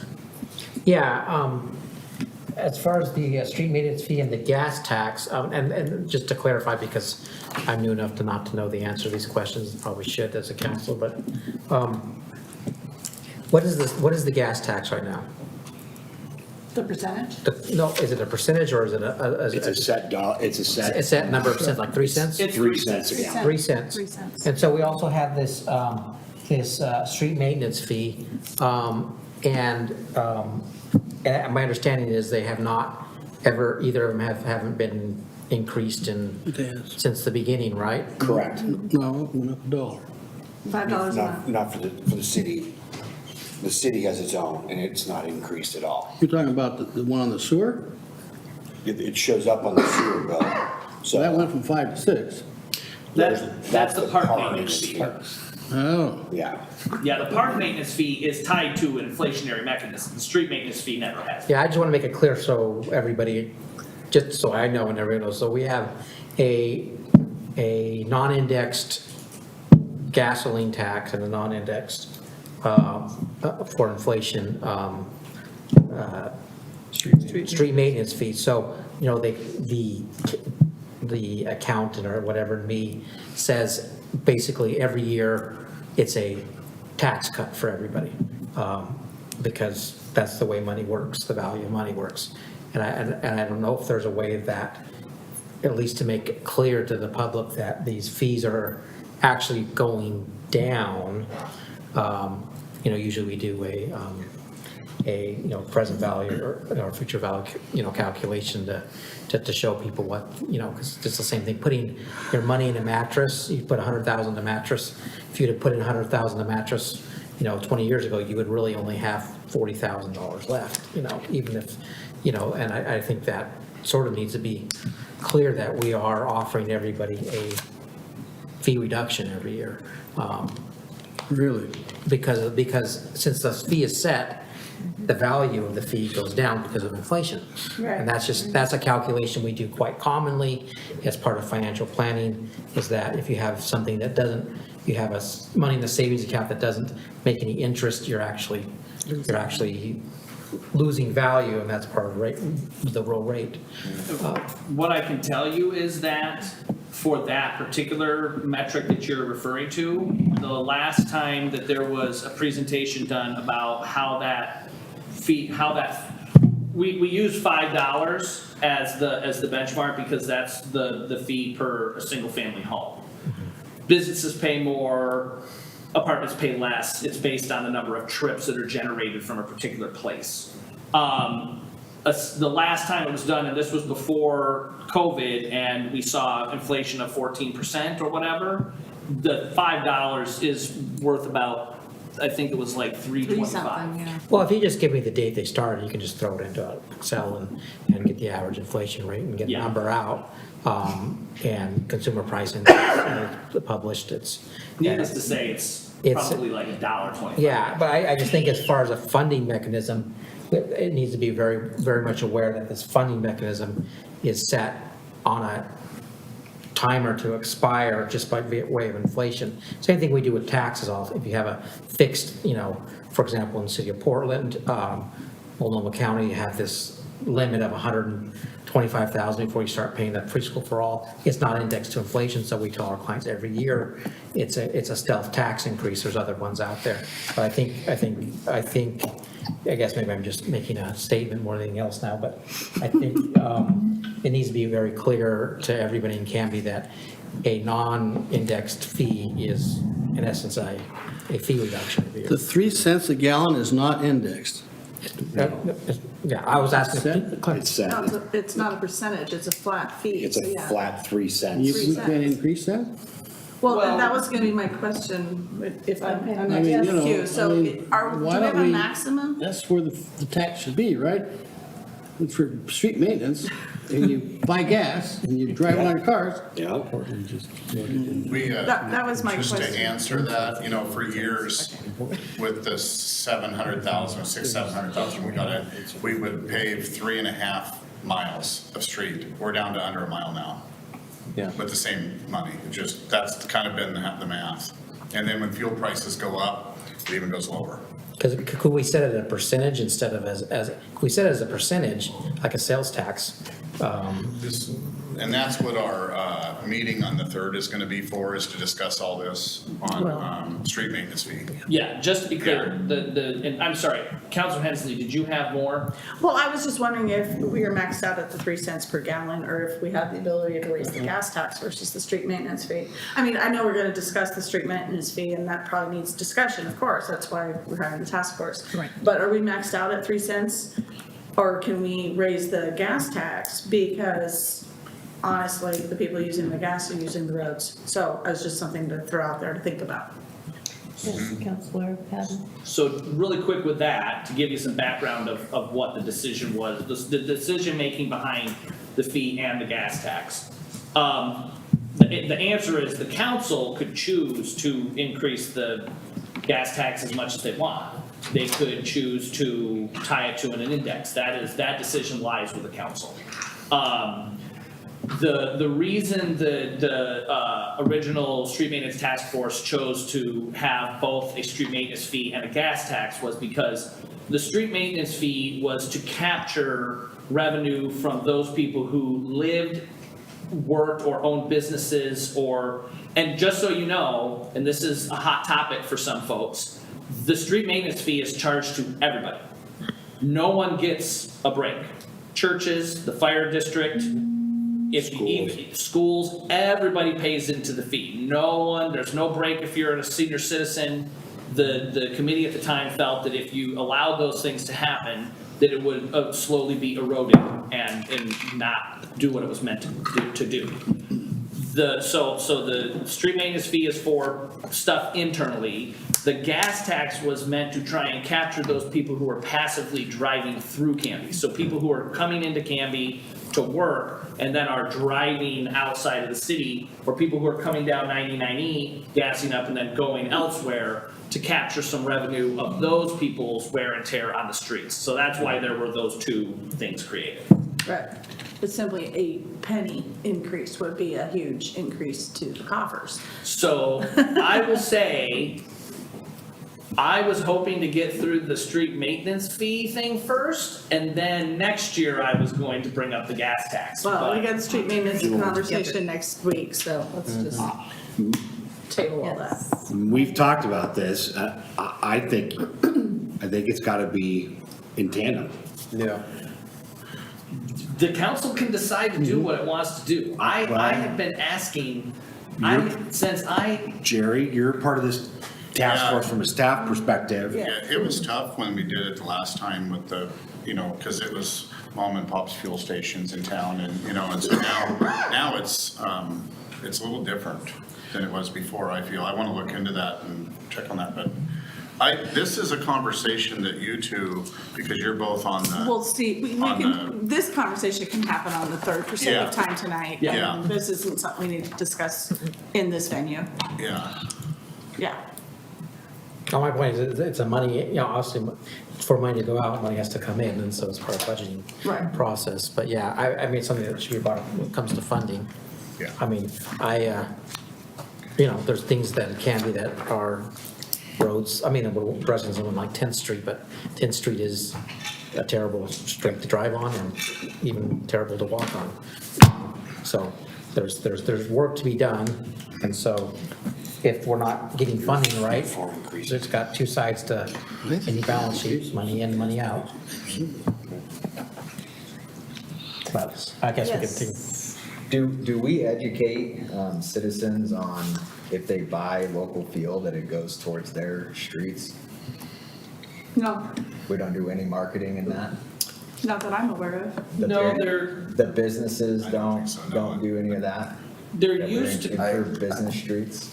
When there used to be, when the program first started, there were little signs that would go up wherever there was a paving project that would say, That was the street maintenance fee, that wasn't the gas tax. well, at that point in time, both the street maintenance fee and the gas tax were all going for street maintenance. It was only a few years ago that it was kind of split apart. But those signs died, right? People ran over them or stole them, I don't know. And so we don't do anything. And I think part of the reason is there's always been, and this has been a real fear of mine, without these two things, the city streets would not function. And there are folks in the community that are upset with the street maintenance fee. And because essentially it is a tax and fees clothing. And any time I have ever talked about the street maintenance fee, I have always tried to hamper if this was to ever go to a vote of the citizens, it would most likely fail. Most people do not understand how this works. The city would have to put a tremendous amount of money into the funding of educating people. And if they were to say, we don't want another tax, which is highly likely, then there's no way the streets would be funded. So that's why a lot of people, that's why I don't think there's a lot of push towards this. Should have run the PowerPoint tonight for this. Again, this can be a conversation on the 3rd. How much you have to raise this? Is this meeting being streamed publicly? Yes. Mm-hmm. Yes. All right. 6 cents. Buy local gas. Thank We you, have cheap Mr. gas. And I would say if you're interested in learning more about the program, we will be having our first task force meeting on June 3rd. And I'm sure you can get that information and come and watch what happens. Yeah. Thank you, sir. All right, are there any other questions? All right, thank you. Thank you. Next is the transient room tax fund. Jamie? Hi, Jamie. Oh, Jamie brought sugar. I brought sugar. I will say that Todd Wood also added to the container, but if you don't like the candy, we would like you to blame Jerry Nosey. So, my comments for this evening. Oh my gosh, okay. Again, I'm Jamie Stickle. I'm the Director of Economic Development. And out of Economic Development, one of the things that we deal with is tourism.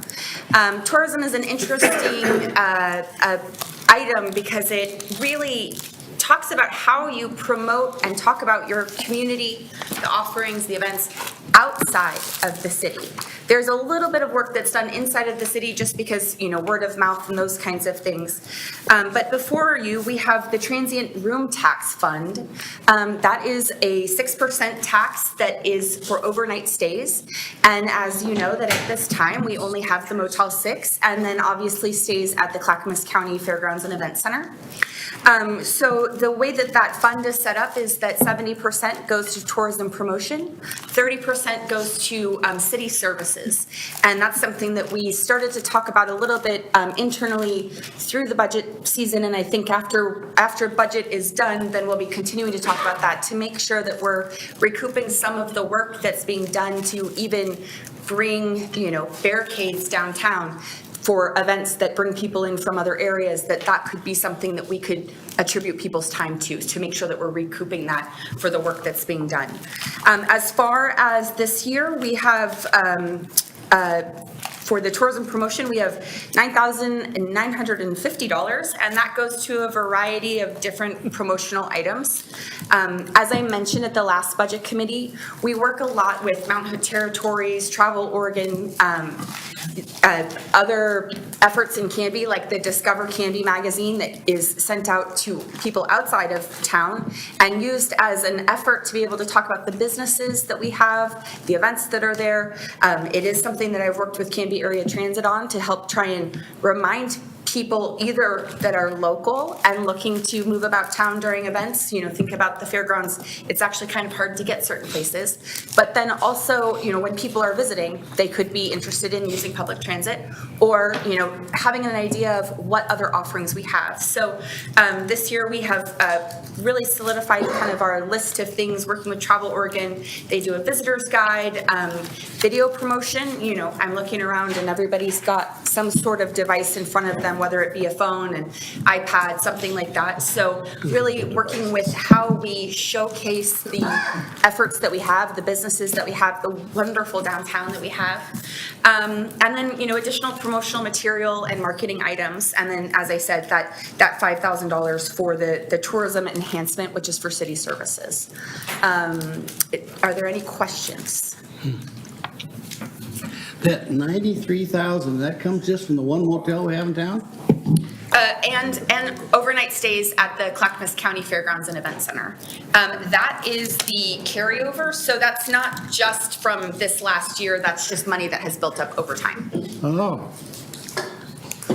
And then the hope is obviously that we can recruit a hotel development in Canby so that then the money that can come in is greater. That helps us to further sustain the efforts that we have, whether that be marketing and, advertising the city events or helping to bring outside people in. As I'm thinking about this year, the school hosted a 7-on-7 football tournament, I believe. Football? Twice. And so, being able to really, if we had a hotel, we had more money, really marketing and doing some targeted stuff, I think it would be frankly, a fun project and a really worthwhile project because the tourism dollars that come in support our local businesses. And that's one of the reasons why I think it's so important for economic development to have the economic development, small business marketing that we do, and then, which is mostly in town, and then the tourism, which is really for people outside of Canby, and creating a balance and finding a way to be able to spread the good word that we've got a lot to offer here. I was just wondering, have you ever thought of maybe bringing somebody in for a concert or something on a once-a-year basis or something that would generate a lot of revenue? You could get Taylor Swift in here for crying out loud to fill up the one of the things that I would say the Clackamas County Fairgrounds and Event Center has done very well is they have a relatively new executive director, and he's taken a look at the efforts that the fairgrounds had underway, the rodeo and the fair, other things like that, the Flock and Fiber Festival, and he's kind of turned up the volume, pun intended, on creating other options and opportunities for people to come in. So offering the Candy Brew Fest, which was just last weekend, they are bringing in some bigger acts. They had the Indigo Girls last year and another band that I'm not able to remember. Social Distortion.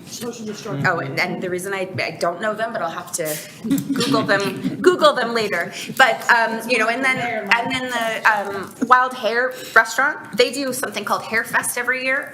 And while that's not necessarily like you're talking about those name brand, on the radio, they're tribute bands, and that brings people from across the United States. So one of the things that I think makes Canby so great is that there's lots of offerings and lots of efforts that are supported by each other, and we help to try and market the Hair Fest or the fairgrounds events, but also that it's not just on the city to be bringing somebody in. And so maybe as the transient room tax fund grows with the development of a hotel, knock on fake wood, but with real intention, that then we would be able to maybe do some of those bigger ticket things that, we would see the return on investment there.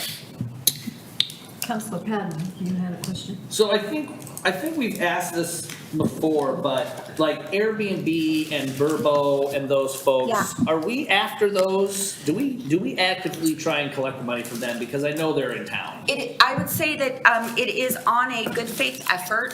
One of the things, especially because Canby is so small, that I have learned through kind of some of those bigger, I don't remember exactly where I heard it, but some of those bigger tourism, governor's conference on tourism or whatever, is that smaller cities, and I mean, I'm classifying Canby as a small city in that regard, that the staff time that it costs to chase down the money doesn't bring in enough to cover the effort, or I guess the effort isn't covered by the amount of money that would be recouped. Here's a better way to say it. If we could train a team of squirrels to go after these people, I You would said you totally didn't do like it. squirrel. Well, if we put them to use. Maybe we give them a little candy and they'd be ready to go. Sugar them up. I think at this point we prefer raccoons. There you go. Okay, no, I Trash remember us pandas. I remember bringing that up each year, and now that, yes. I'll probably still bring it up next year. That's okay. I'm happy to answer that question again, and we can talk about Taylor Swift again next year. I'm into it. Any other questions? Yes, sir. So I used to work for the city of Newburgh, and I know that's something that they dove into a couple of years ago. It was actually the complete opposite of what you're saying. It actually brought in a ton of money from one person. Granted, the city size, I guess, is a little bit larger.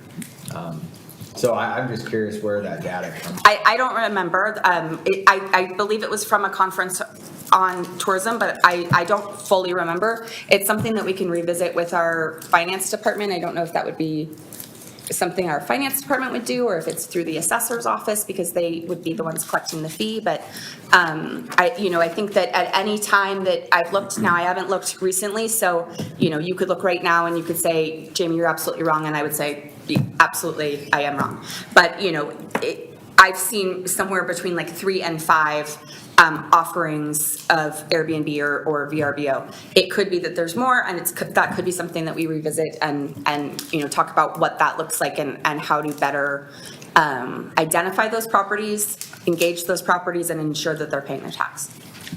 You don't want to be that person. I heard they weren't liked. What was that? I said, I heard you don't want to be that person. They weren't very liked. Well, it's not that I don't want to be that person, but I just think that there are people who have the background of collecting fees that would be better probably equipped to be the person calling, but I'm happy to do the research and work with our finance department on what that looks like.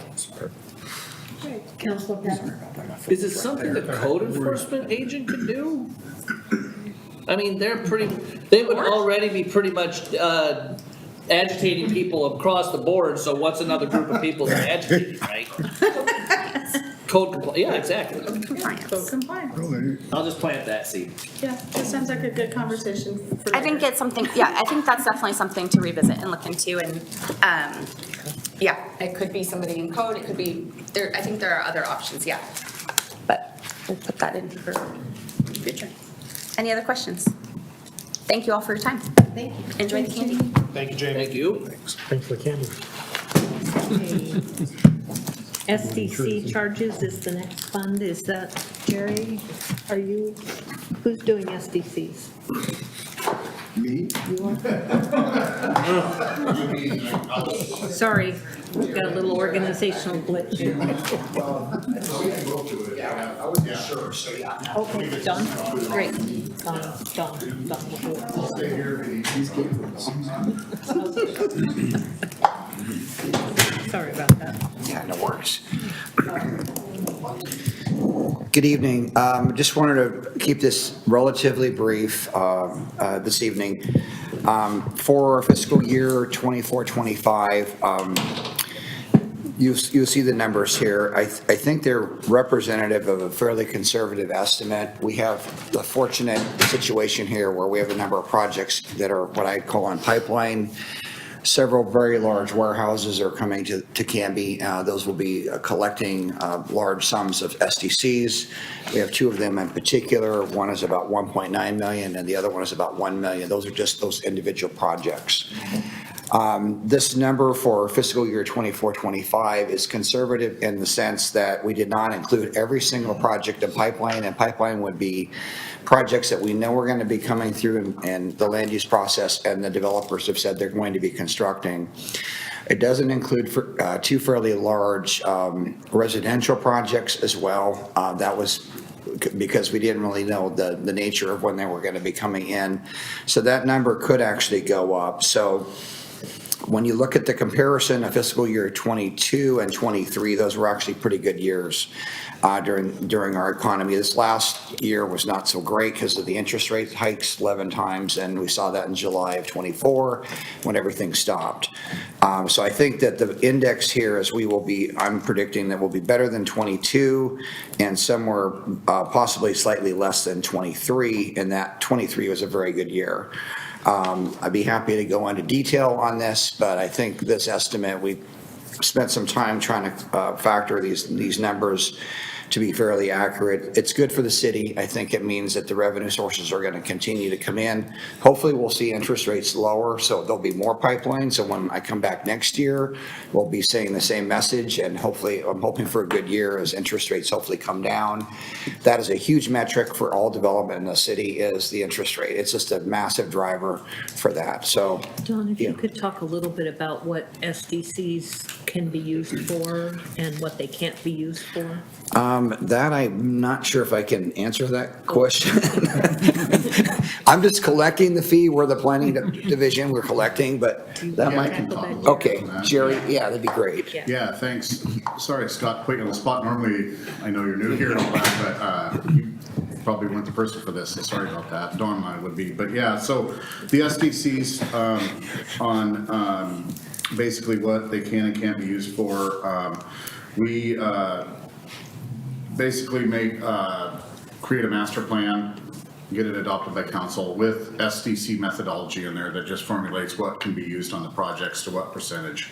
And so you'll see on the required SDCs going out, we built that, we built a capital improvement plan, we worked with finance, we went through,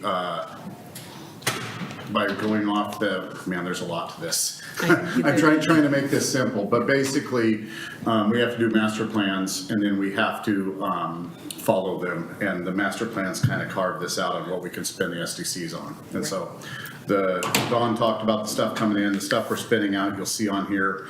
And it's on street projects that you see that we put in there for streets, and then also parks projects. And we've calculated that, how much we can and how much we mix with street reserves on it or general fund balance on that to bring in to pay for these projects. So for those that are new, I don't know. yeah. System development charges are imposed on certain infrastructure systems in the city. So as you look at the revenues, you can see we have street improvements and street reimbursements. So an improvement fee is one type of SDC, a reimbursement fee is a different type of fee. But we impose SDCs on streets, parks, sewer, storm. Yeah, I guess that's it.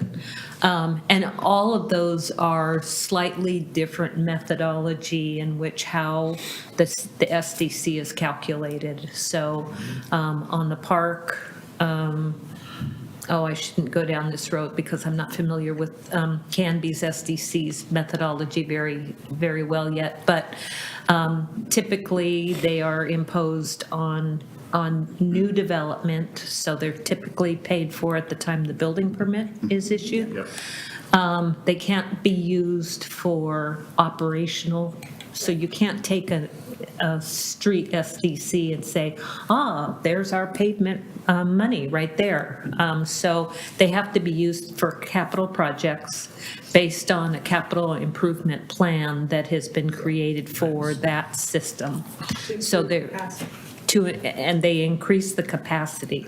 So where they came from years ago was this idea that new development should pay for itself and that you're not imposing on the ratepayers of the system the cost for new development. So that's what they were justified for when they were created way back in the early 90s.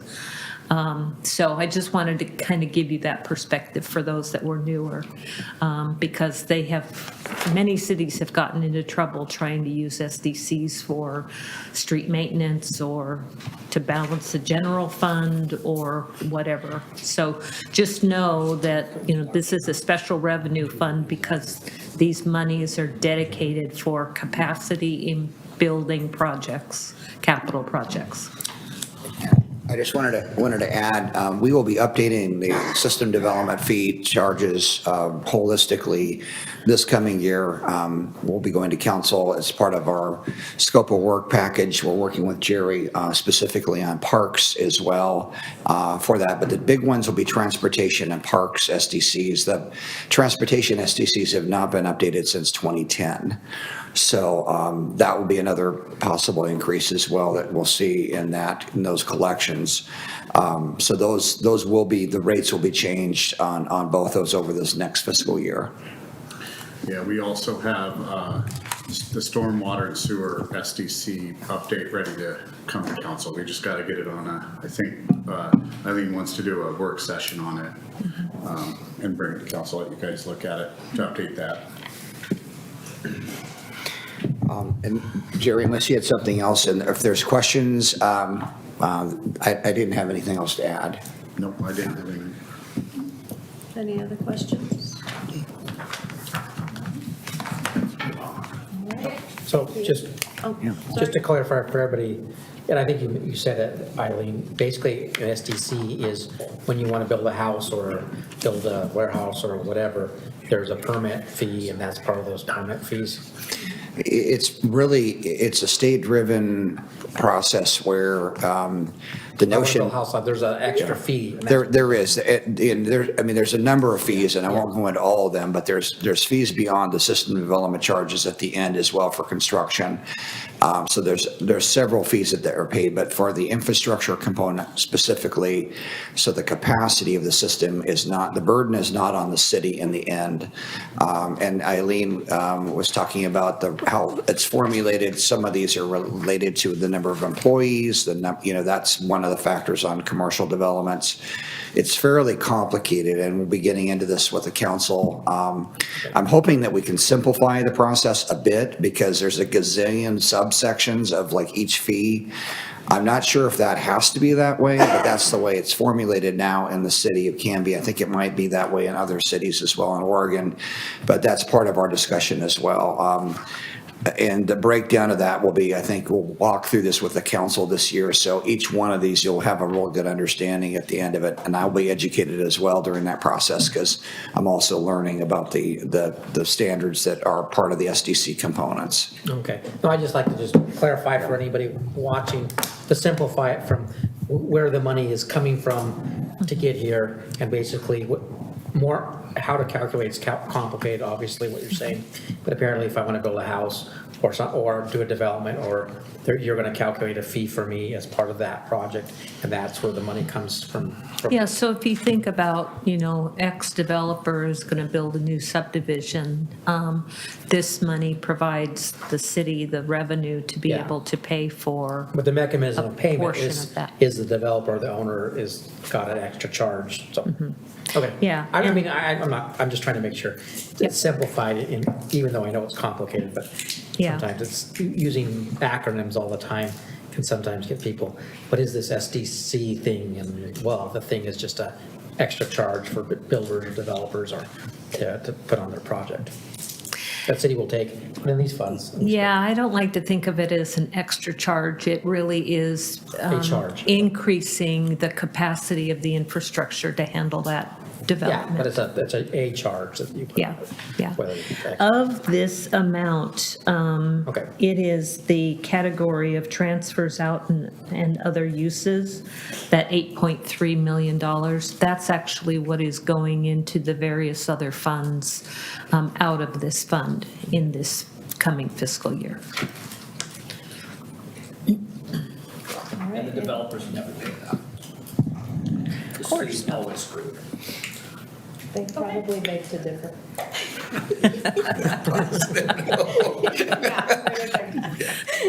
Any other questions? All right, thank you.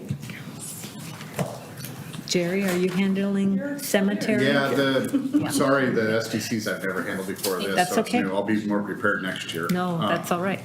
The perpetual care fund for the cemetery exists to provide a future care for Zion Memorial Cemetery and operational revenues from the sales and activities. Below are all the sources of revenues, funds, changes for the perpetual care fees, which are collected when the cemetery property is sold, and interest earnings. With resolution, well, I don't get into that, but below is this year's budget and not very many changes. So, any questions? Okay. Sure. Oh, wait, I have a question. Are you kidding, Daniel? All right. Always have cemeteries. Okay, so part of the revenue is from interest, correct? I think we talked earlier about whether or not it was an interest-bearing fund or not. Right. So how is that interest, I guess it's calculated based on the going percentage of the overall amount that's invested, correct? So the interest is calculated based on the LGIP rate Okay. for 6 months until paid. Which back. stands for Local Government Investment Pool. So in other words, if we're borrowing from the funds, the question is, should there be interest be repaid into it? I don't know. That's where it came in, because I think we had a discussion in council a few sessions back about it. So Counselor Stearns, we did have a little bit of discussion about that when we were discussing the library. Yes. So I think you missed some of that. Yeah, yeah. Okay, sorry about that, my fault for coming late. My suggestion, yeah. My suggestion was that we leave it in the budget for now, and then we come back to it as a council sometime this year and not make that transfer until we do. Okay. Oh, sorry. I found it. Sorry. Any other questions? Okay. The forfeiture fund? I'll try. I can bomb it like STCs. Oh, you were fine. Tickets from forfeitures. Hello again, George Cho, Chief of Police. Before I get into the forfeiture fund, I just want to make one correction that was brought up by Mr. Paulson about our population. He had mentioned to me this last week, and I was a little confused about it, but I looked on bottom of page 64 where it says 2023 actual population. There was a typo, and it says 19,979, and it's supposed to be 18,979. And I already brought that to the attention of Scott, and he's already made the change for the final version. So it has gone up slowly, but it has gone up. So it hasn't come.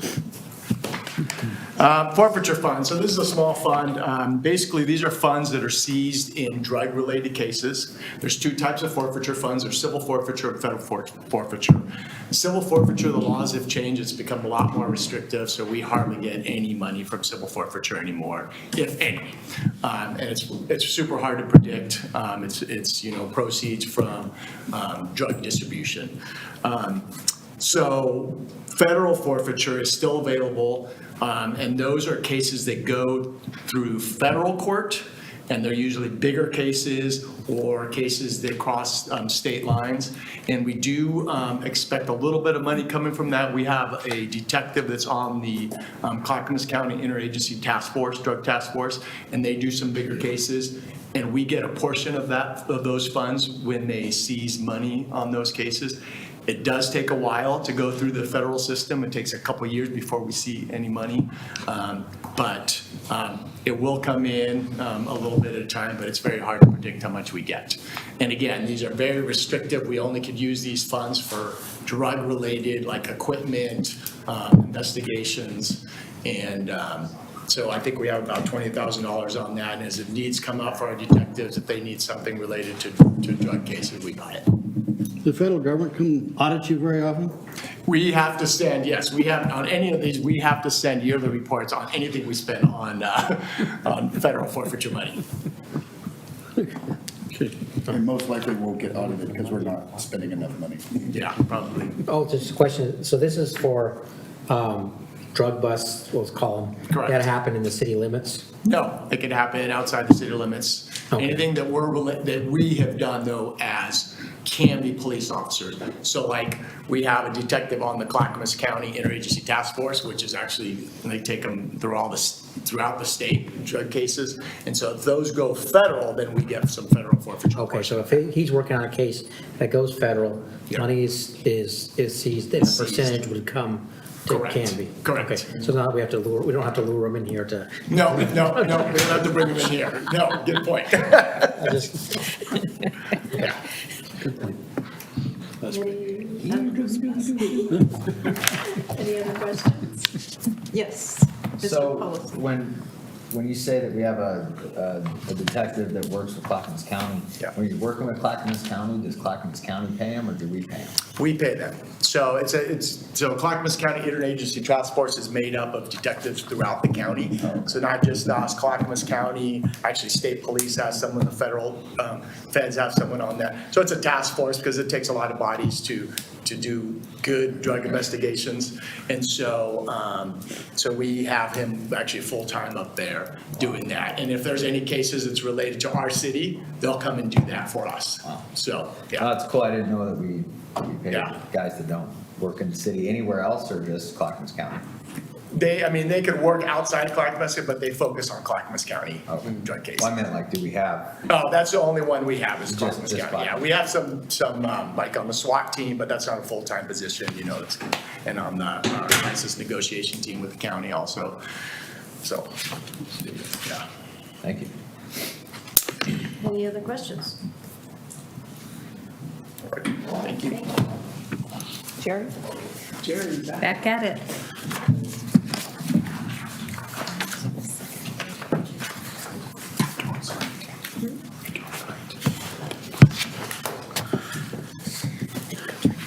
Hi again, everyone. The Facilities Department on page 89. Facility fund provides for maintenance and repair of all the city-owned infrastructure except parks, the swim center, and wastewater plant. We have one employee in there, and basically he handles all of any capital projects or any of the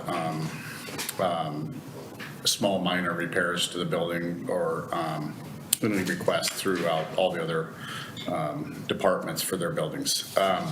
Manages the cleaning, the cooling, the HVAC system and all that, manages the contracts for those. This year, we had some highlights. We finished installing the new court storefront upstairs in City Hall. We upgraded the lighting at the Public Works Warehouse with LED, finished insulating the building in there for efficiency, heating efficiency. And then we upgraded the old sliding door that was at the police department. It was kind of a big one, the one that goes in the back that gets open and closed all the time. So we're happy to have that done. And then we poured the concrete slab for the generator outside here at the Civic Center. The goals this year is getting that installed, which it's in there. It's full of fuel, and now we're just waiting for the vendor to come inspect it and start it up. So we're excited to have emergency power here at City Hall, and we plan on having that operational by June 4th. So that might be a highlight, June 4th or June 6th. I can't remember what the exact day is, but this month. And then we're still working with the Canby Adult Center to do their renovations. So not a lot of changes and no major capital projects in facilities this year. So the only thing that really changed a lot was utility prices for water, power, and that type of stuff has gone up. Contracts kind of have stayed the same for janitorial services and supplies and services. Everything's kind of maintaining. So any questions? Any questions? Yes, Councilor Patton. Is there money in here to replace that keypad for the Public Works gate? Yeah. Because you can't read it. It's horrible. Yeah. We all use fobs, so the poor people that have to use the numbers have trouble, so. Yeah. Yeah. It is trouble. Yes, and I'll have our facilities person watch this portion. That's awesome. Yeah.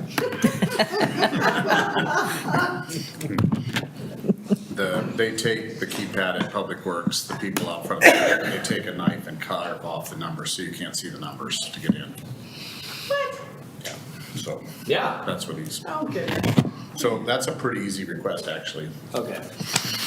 Sorry. It was very frustrating trying to. Just get in write the there to- numbers on it or Sharpies. Yeah, or something. Look at this. Well, and I could. I'm the finance director. You're saving money. I got 50 cents for a Sharpie. A little overlay, because it was like, I pulled up to it to dump the stuff from the park cleanup, and I'm like, what? And so I had to like bring up on my phone to remember where all the numbers were and the stars. 1, 2, 3, I was gonna say, do you have a phone? It's one of our bigger 9, problems. 0. It was just very expensive. He's got his phone up there. Yes. No, it's nice having all the newer buildings. It's, Oh, You had a question? Yeah, so a couple of questions. So number of facilities inspections per month is 2. So that's 2 different facilities per month. Is that the facility maintenance FTEs that are doing those inspections, or is that like the safety committee? That's, yeah, the safety committee does inspections with our facilities person, and then they bring it, the safety committee brings it back, and then we do the repairs or whatever the issue is with it. Is 2 per month enough? I mean, I don't know how many buildings we have. No. And now that we've been working with the new fire marshal, we have a new fire marshal, and we've been working a lot. That's why our facility's gone up. He's found a lot of stuff that we've had to upgrade this year. Okay. And so I feel comfortable that we're gonna have that here shortly, have everything up to today's standards. Okay. And this here is kind of like the other one. It doesn't provide a lot of information. No one's really questioned that, but we could work on that also if you had some recommendations of what would help give you guys better visual of what we're doing. Well, the safety committee budget would be under HR, right? Yeah, or risk management. Do you know mine on risk management or HR? The safety committee. They're in the same program, Oh, risk management and HR. HR. Okay. Yeah. Yes, they are, they're under HR. Under HR? They have a $3,000 budget line item. Yeah. Risk management safety committee. Okay. All right, any other questions? Thank you. Thank you. We'll have Todd back to discuss fleet and technical services, so.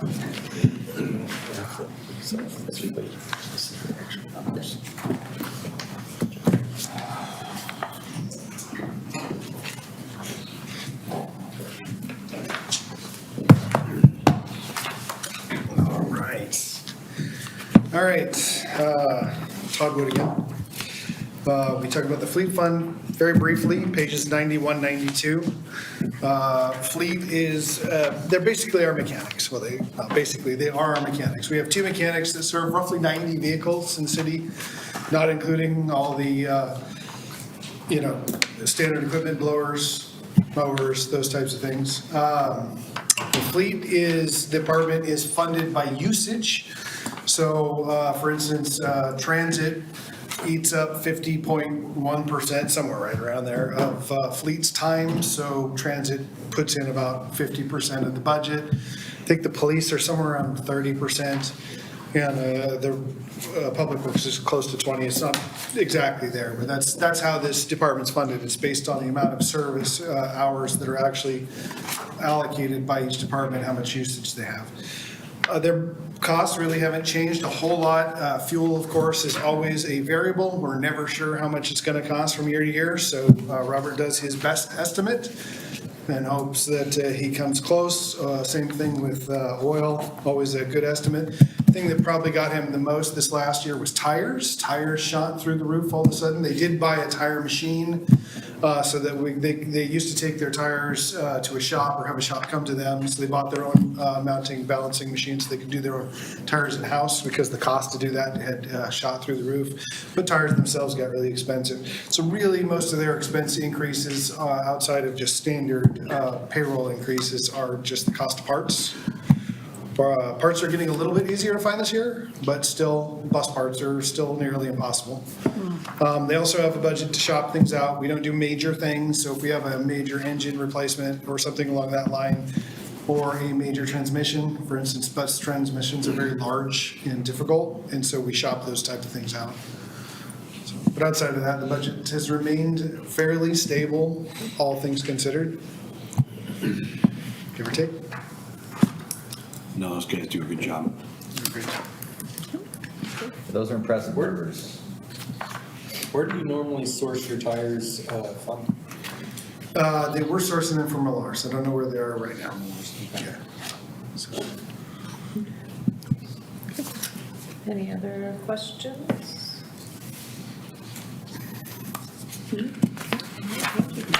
All right. Skip this one and go on. Part 2. All right, tech services. So this will be an interesting conversation. I took over tech services in February. For those of you unfamiliar, for years, we had a managed service provider, and then tech was brought in-house. Those two gentlemen last year both quit, along with half of our administrative staff. And we brought in two temps from Robert Half, as well as a temp contract with PD. And so we've not had actual IT staff for over a year now. We've not had proper support for over a year now. We've since released at least one of the Robert Half employees.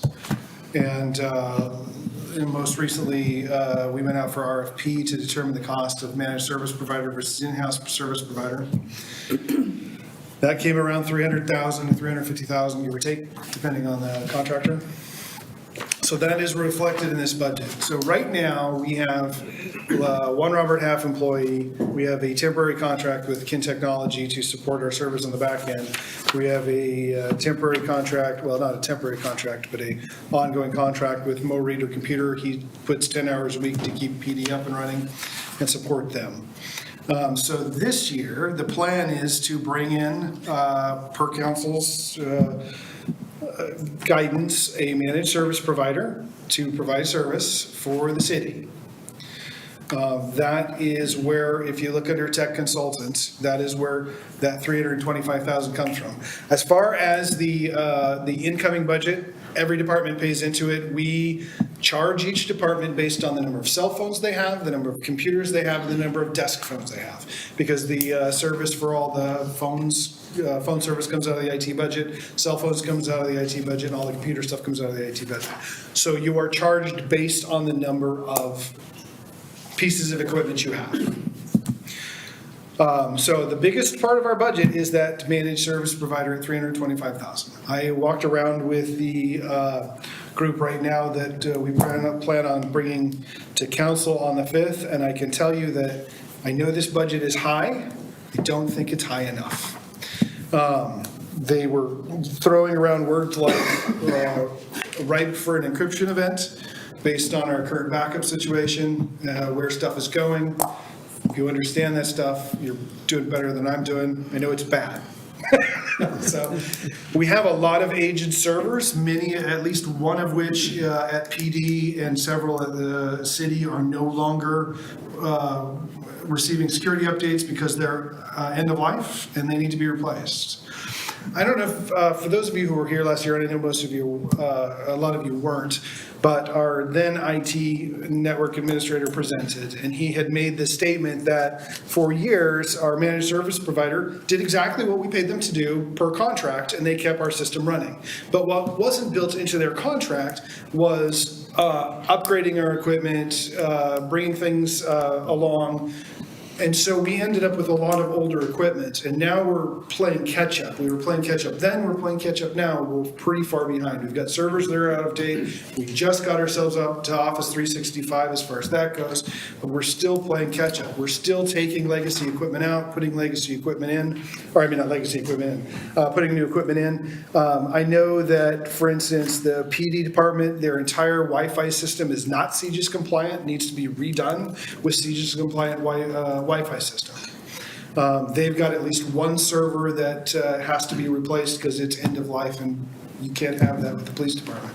So this is a pretty high budget right now. There is still a body in there, and I want to explain that body. We had two people, now we have one person. We don't actually have one person right now.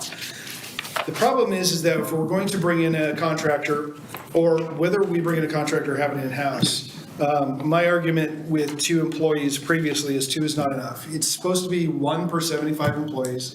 I think the city has 110 employees. So we need at least 2 to manage our IT system. That's assuming they don't get sick, they don't go on vacation, they don't want to take, time off, nothing happens. I talked to our previous network administrator, and he says 2 works, sort of, but when you throw in PD, it gets more complicated. 3 would have been ideal, but of course that costs money. When we bring in a managed service provider, the things the managed service provider doesn't do are all our telephone systems, all our wireless systems, our access control, which right now HR is kind enough to take over for us. Any changes to our website right now is a third-party contractor, but somebody has to manage all that stuff. I don't have time.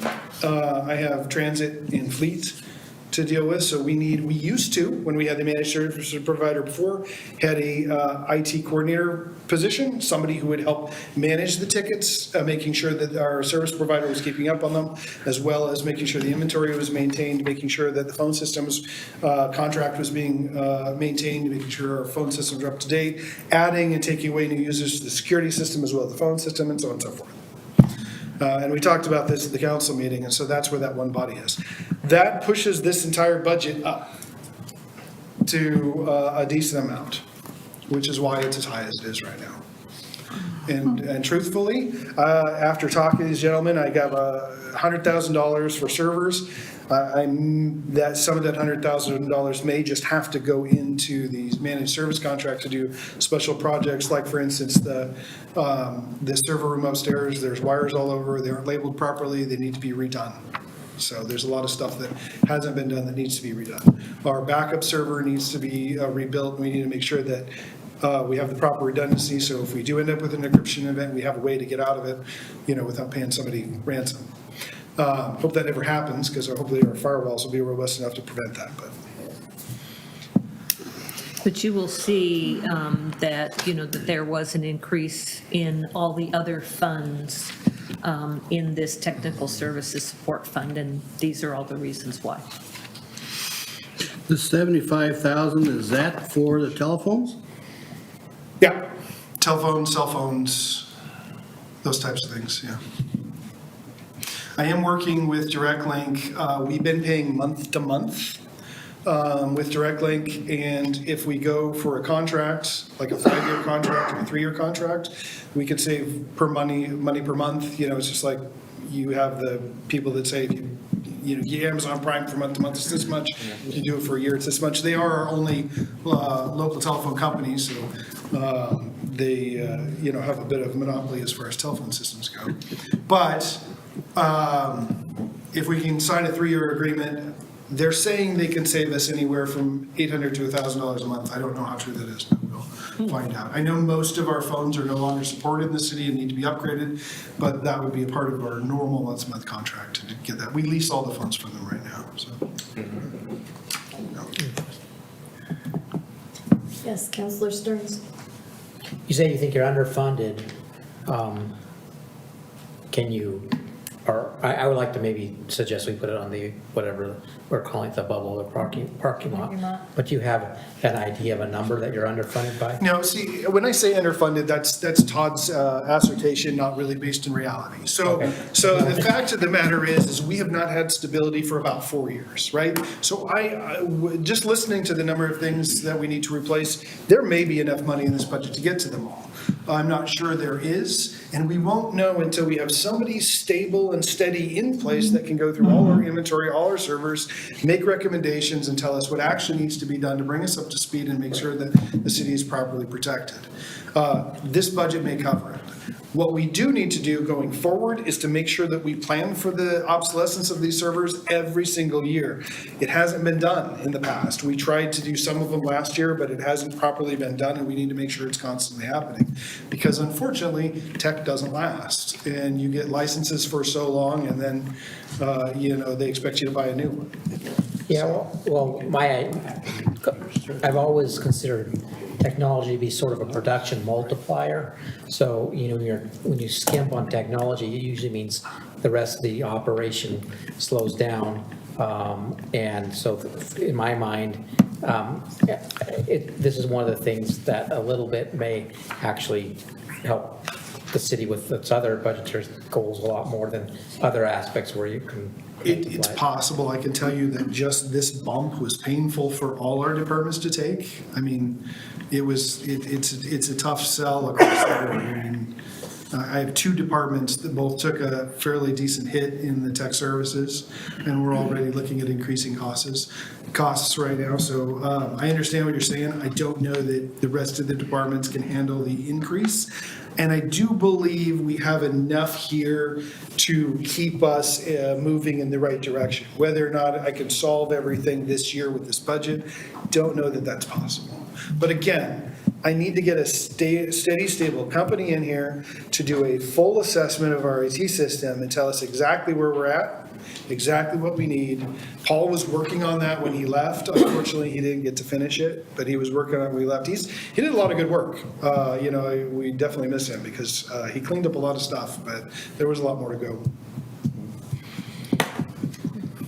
Yes, Mr. Collison. Thank you. So you said, that, you want to make sure that the city is protected. Yeah. Is there not a line item for security? So security is built into that MSP, that managed service provider contract. Okay. So it's a part of it. We actually, when we went out for RFP, the city of Lake Oswego gave us this really nice cybersecurity addendum that we attached. So all the proposers had to provide for us what they were doing for cybersecurity. It will be a part of that 300,000. Oh, okay, under the technical. Yeah. Okay. Yes. Does that 300,000, is that going to include all the inventory and finding out where we're at, where we need to go, as well as ongoing services? So that's just ongoing services month to month. Okay, so what are we going to do about the starting point? So that's where I was saying, I'm looking at that 100,000 that I have set aside for servers, and I may need to take some of that and put it up here to cover some of that starting point. I didn't realize at the time, I built this budget months ago before we went out and got the full RFP, and I wasn't sure till I walked around with these gentlemen and they're looking at stuff going, there's a lot to work here to do. Because unfortunately, again, we haven't had that stability, so we're missing a lot of details, so. Okay, so we're looking really at two different consulting situations or the the month-to-month managed services, and we're also looking at something to get us started. Yeah. To know what we've got right now and what we need to do to upgrade it. And that is a part of the RFP process, right? The managed service portion of that was the fixed monthly, this is what we think we can do this on a monthly basis, but everybody also proposed different hourly rates for doing other type of work. Okay, so that will all be in that 325, hopefully. Not quite. Again, that's why I'm looking at that 100 and saying I probably need to talk to Scott about moving some of that 100 that I had set aside for servers up there to cover the initial startup. The question is, what does that look like? I'm not 100% sure right now. They're not 100% sure right now. The company I walked through with yesterday says they really need to be able to get access to everything so they can get into everything to really give us a full assessment of what they think it's going to take. Okay. What is the fees and dues line item? That's our licenses. Software, because all software licenses? Yes. Okay. Yeah. 365 is the biggest component of that. But then you also have the Fortinet, or firewall licenses that have to be renewed on a periodic basis as well. Councilor Patton, you have a question? Yeah, so I guess, as we've been talking about this, I've been thinking about it. These one-time, clearly we have to pay a chunk of money to get things up to where they need to be, right? Yeah. And this is not gonna be next year, once we do all this, it's not gonna be as much of a thing. Is that safe to say? Once the servers are replaced and stuff, then we're gonna be on a replacement program timeline and we'll be able to budget for all that stuff, right? That's the goal. Expectation. So I guess the thing I'm curious about is, rather than soak all of this chunk of money into all the departments, and would it be, we have some reserves, would it make sense to do a one-time thing where, these large ticket items that are going to get us caught up, instead of pulling it out of all of the different departments, just pull it out of the reserve and just get it all taken care of and you know, in a one-time deal. Is that a thing, or? Many of these departments are general fund, so if you're talking about pulling it out of reserve, you're probably talking about pulling it out of the general fund. So it just comes out of the general fund? It's the same money. Oh, my gosh. Well, It's moving money around. Remember that conversation, Jason, of like the reserves being like 25%? yes. Yeah. It's Yeah, that part. there's that It's as that well. part of gold. I guess for me, this is a very important thing. Like, having these things locked down. You know, the company I worked for a couple of years ago got something. They still don't tell us, but like every single person in the company, it's thousands of people had to send their computers off for a month to get redone.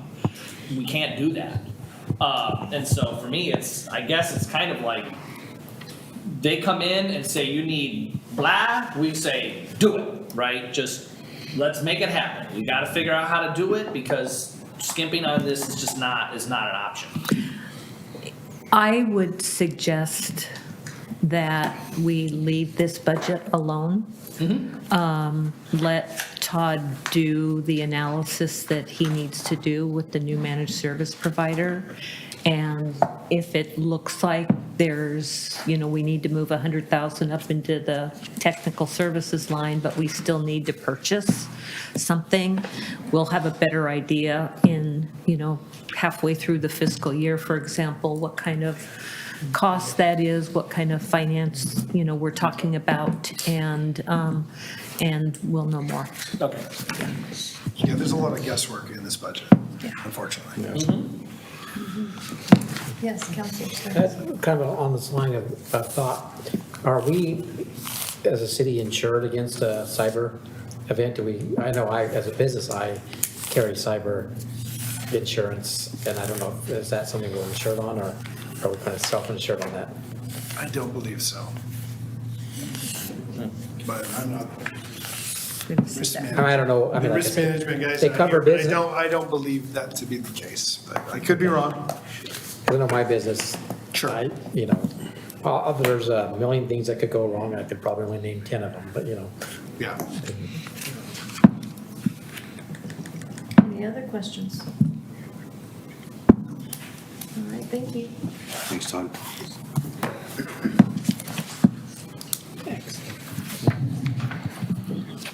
Okay, sewer combined funds. Jerry and team.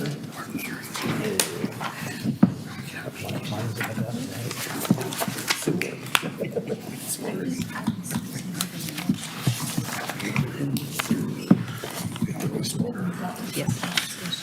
Again, everyone, wastewater treatment plant, page 96, I'm Jerry Nalzine, public works director, and Monica Stone.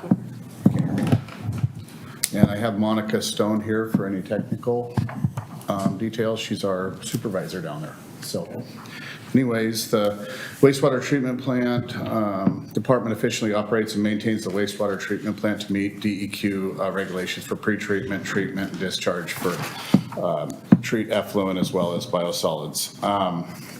We had some highlights. We built a building down there this year and did some upgrades to the aeration basin. So this year, we got just a lot of regulatory goals that we're going to try to meet. We have a new crew down there. We've had some people retire, and Monica's brought in some new people, and we're getting caught up on a lot of different stuff that we need to do to keep up with our DEQ requirements. So I'll try to make this fast, so if you have any questions, we're not doing a lot of capital stuff down there. We're going to upgrade the UV. It was actually in the budget last year. We didn't get around to doing it last year, but we put it in this year's budget, something that we need to get done, so we're hoping that that goes through. And then just under equipment for capital A is the UV, the fuel station, and then vehicles, or under equipment, we're gonna upgrade one of our older trucks that's pretty worn out. And Monica needs an emergency pump for if we ever have an outage and stuff like that to, so we don't have any type of spills or anything. So anyways, not a lot of changes here. Same old, same old. You guys just approved the Herd Farms contract that went up. Do you guys have any questions for Monica or I?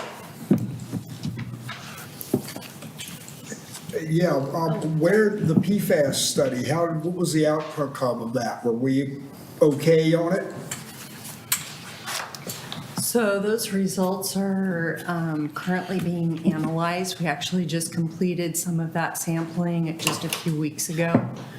That information is going to the Agency of Clean Water Association, where they will compile that data and share it with us, and also work with DEQ and EPA on our behalf when it comes to regulatory compliance. Recently, there was some announcements made about regulatory requirements being set forth for drinking water regarding PFAS. And so we also know that our stormwater permit is being held up right now because language is being added into that new permit that will also require monitoring for PFAS. So primarily they are seeing, yes, that there are obvious signs of PFAS in wastewater holistically, and oftentimes in soil. But we will see, I don't have the numbers yet as to where we fall in the scope of that. What's a PFAS? Okay. Can you define PFAS? Yes.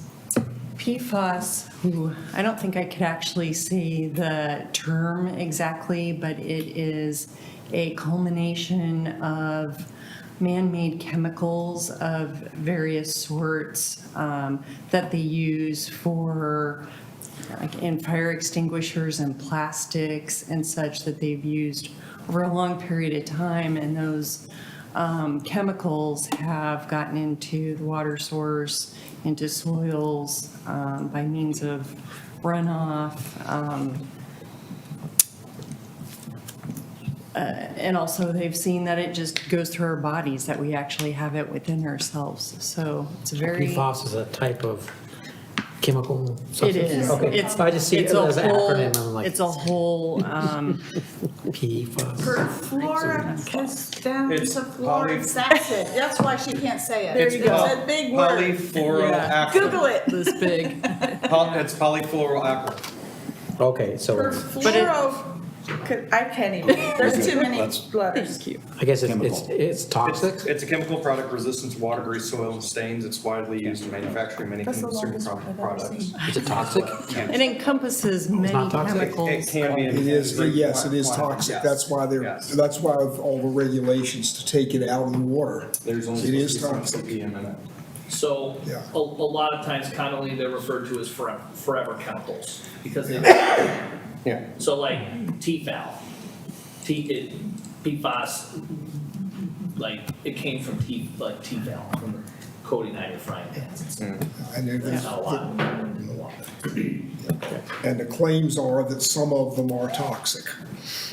That some of them may cause cancer eventually, but there are a lot of studies out there that are undefined as to how long it takes for those exposures to actually have true impact. So It's not it's a kill lot us of immediately, but maybe slowly. long-term, Yeah. a lot of emerging studies on that right now, on actually watching Canada and Europe as to what they're doing.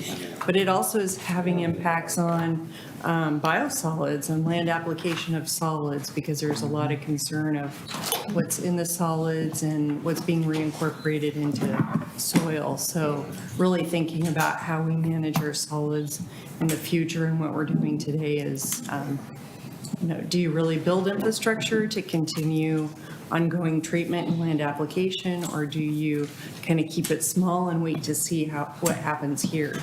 I think we've decided to continue doing with our solids with what we have done for the past 10 years, which is go to herd farms, which has been a way to contribute to beneficial reuse and not to add solids to landfill. and kind of see what happens with PFAS. It's a very interesting situation with that right now. All right, any other questions? Okay. All right, thank you. Thanks, Monica. I have a question. Okay, sewer combined fund, the collections department. I have Chris Getz here, our lead for collections. If we have any technical questions, we can call him up, but we had a good year in collections. We got some sewer main replaced. Well, let me just start with, if you don't know what our collection system is, it's all the piping that brings all of the wastewater to the sewer plant. So we have around 66 miles of it that's sewer maintained. This year, the team cleaned 6.8 miles of it, and so it's not our best year, but we're staying on it. We've done a lot of annual inspections, making sure that we're not putting grease into our system, so that's helping on the cleaning, maintaining. We're not just dumping it back in there, so Monica's been working a lot on that, working with Public Works to make sure it helps the guys on the cleaning. I'm pretty excited. Another project I've wanted to do a long time is we removed the Safeway pump station. We had an actual sewer pump station behind Safeway, and you had to go into one of the stores in the back to get to the panels, so you were actually in their store property, so it was just a huge liability issue. So we took advantage of the 99E being torn up, and we actually dug all the pipe up, reversed it, dug across 99, and now it's going down into the Honda pits. And if you don't know what the Honda pits, it's the grassy area below the police station. And you'll see a building being built down there. Everyone asks what it's for, and it's our last pump station that doesn't have a generator. So the building's built, and we're waiting on the generator. So you'll see under, I'll get to that. We'll talk about that when I get over to the materials. But that project will be complete hopefully here in about, I hope, 4 months. The other thing I'm pretty proud of the team on is we had no sewer spills this year, which is huge. I mean, they do a good job of keeping our lines clean and keeping them flowing. That being said, on let me go to the collections projects. You'll see there's one mistake on there. And what it is it's called down under capital outlay, generator at 3rd and Baker pump station. And that's what we were calling that, what I was just talking about, the pump station going in down at that's the 3rd and Baker below the police station and the Honda pits. And we combined it to make it easier, and it's called the Safeway pump station removal.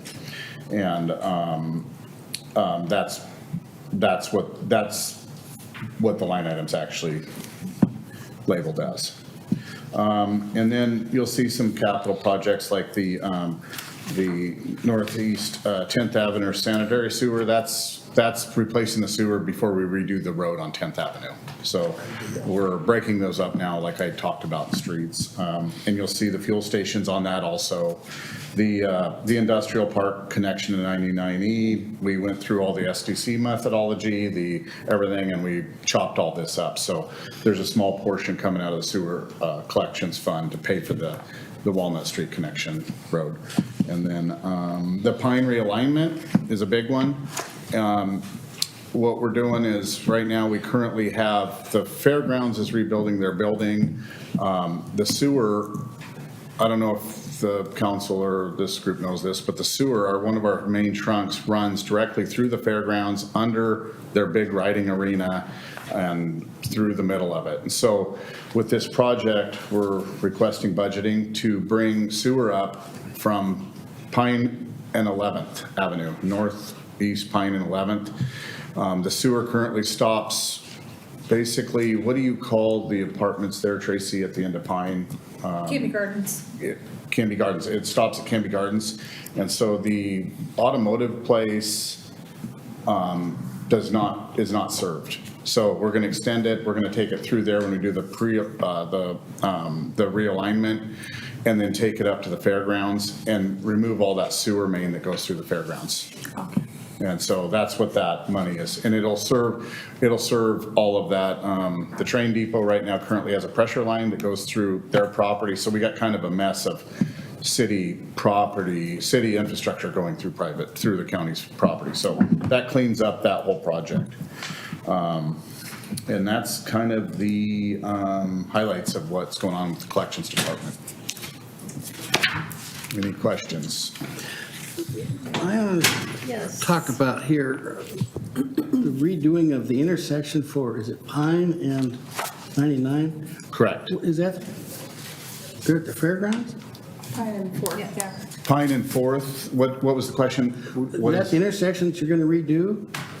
Yeah, it's the intersection currently, you know how it comes up between the train depot and that fence between the tracks? We're gonna actually try to move the road between the fairgrounds and the train depot, move it over. So it gives more room for stacking of cars, more safety.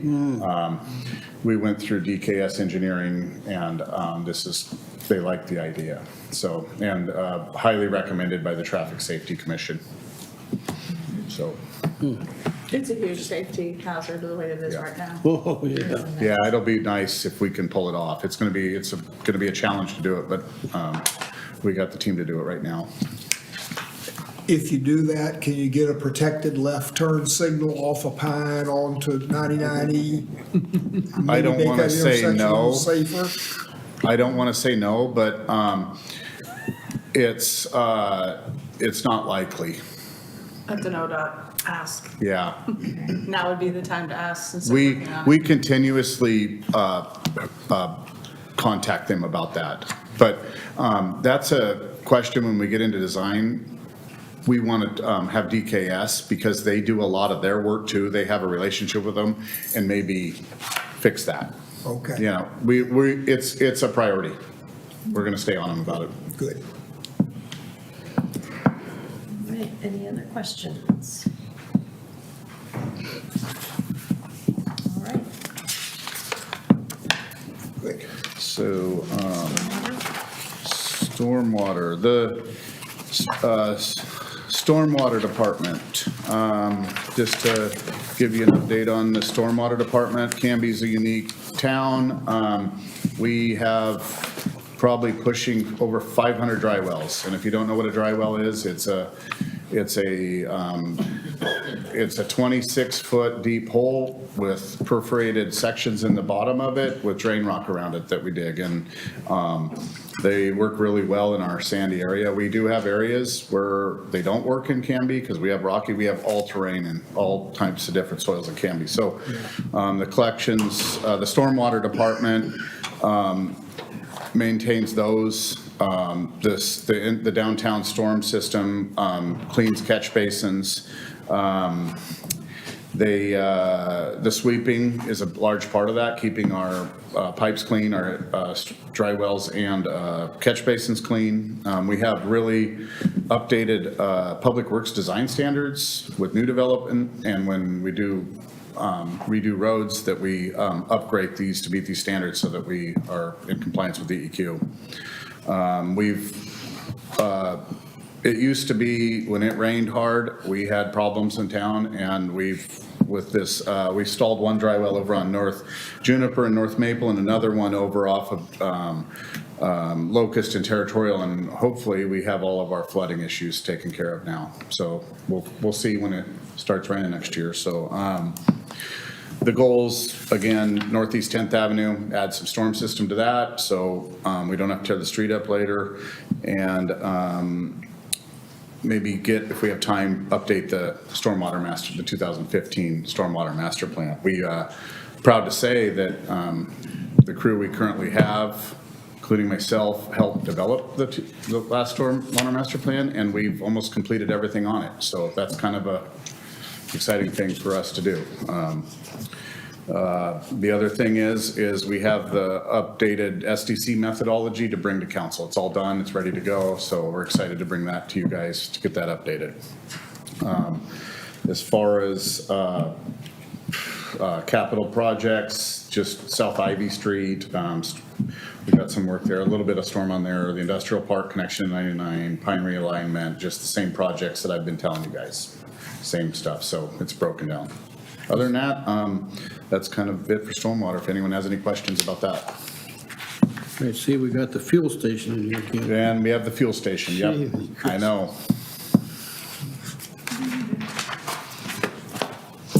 Any other questions? What's that? Who's handling non? Is it for, what is it? Sewer non-allocated. Sewer? I guess it would be me, I guess. Sewer non-allocated, if we, were we done? Sorry, Chair, were we done with? I believe so. Did anybody else have any questions? I'll make this fast. Sewer not allocated. It's not a lot has changed here. So if it's on page 102, if you want to glance at it, see if there's any questions for Scott or I on this. What is the franchise fee what you pay to the city for right of way? Or whatever? Yes. Yeah, thanks. I mean, I don't know, I'm starting to get rummy. Yeah. Well, it is 9 o'clock. Is that what it is? Okay. Sorry, Jack, I think about that one. Any other questions? Madam Chair, Yes. I have a proposal. Yes. I have been enjoying the robust conversation around each of these funds, and I don't think that at this hour we can continue to be robust. So I would move that we move items 5 and 6 to the May 30th agenda, along with the Urban Renewal Budget Committee meeting. Second. Any opposed? All those in favor? All those in favor? Aye. Aye. I've been up since 4 Opposed? a.m.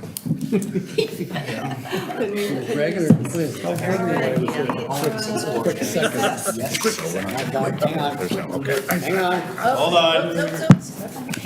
No, go ahead, make your statement. I just, No, she said we recessed until the 30th. She said. I don't know if we heard it. Oh, we recess until May 30th.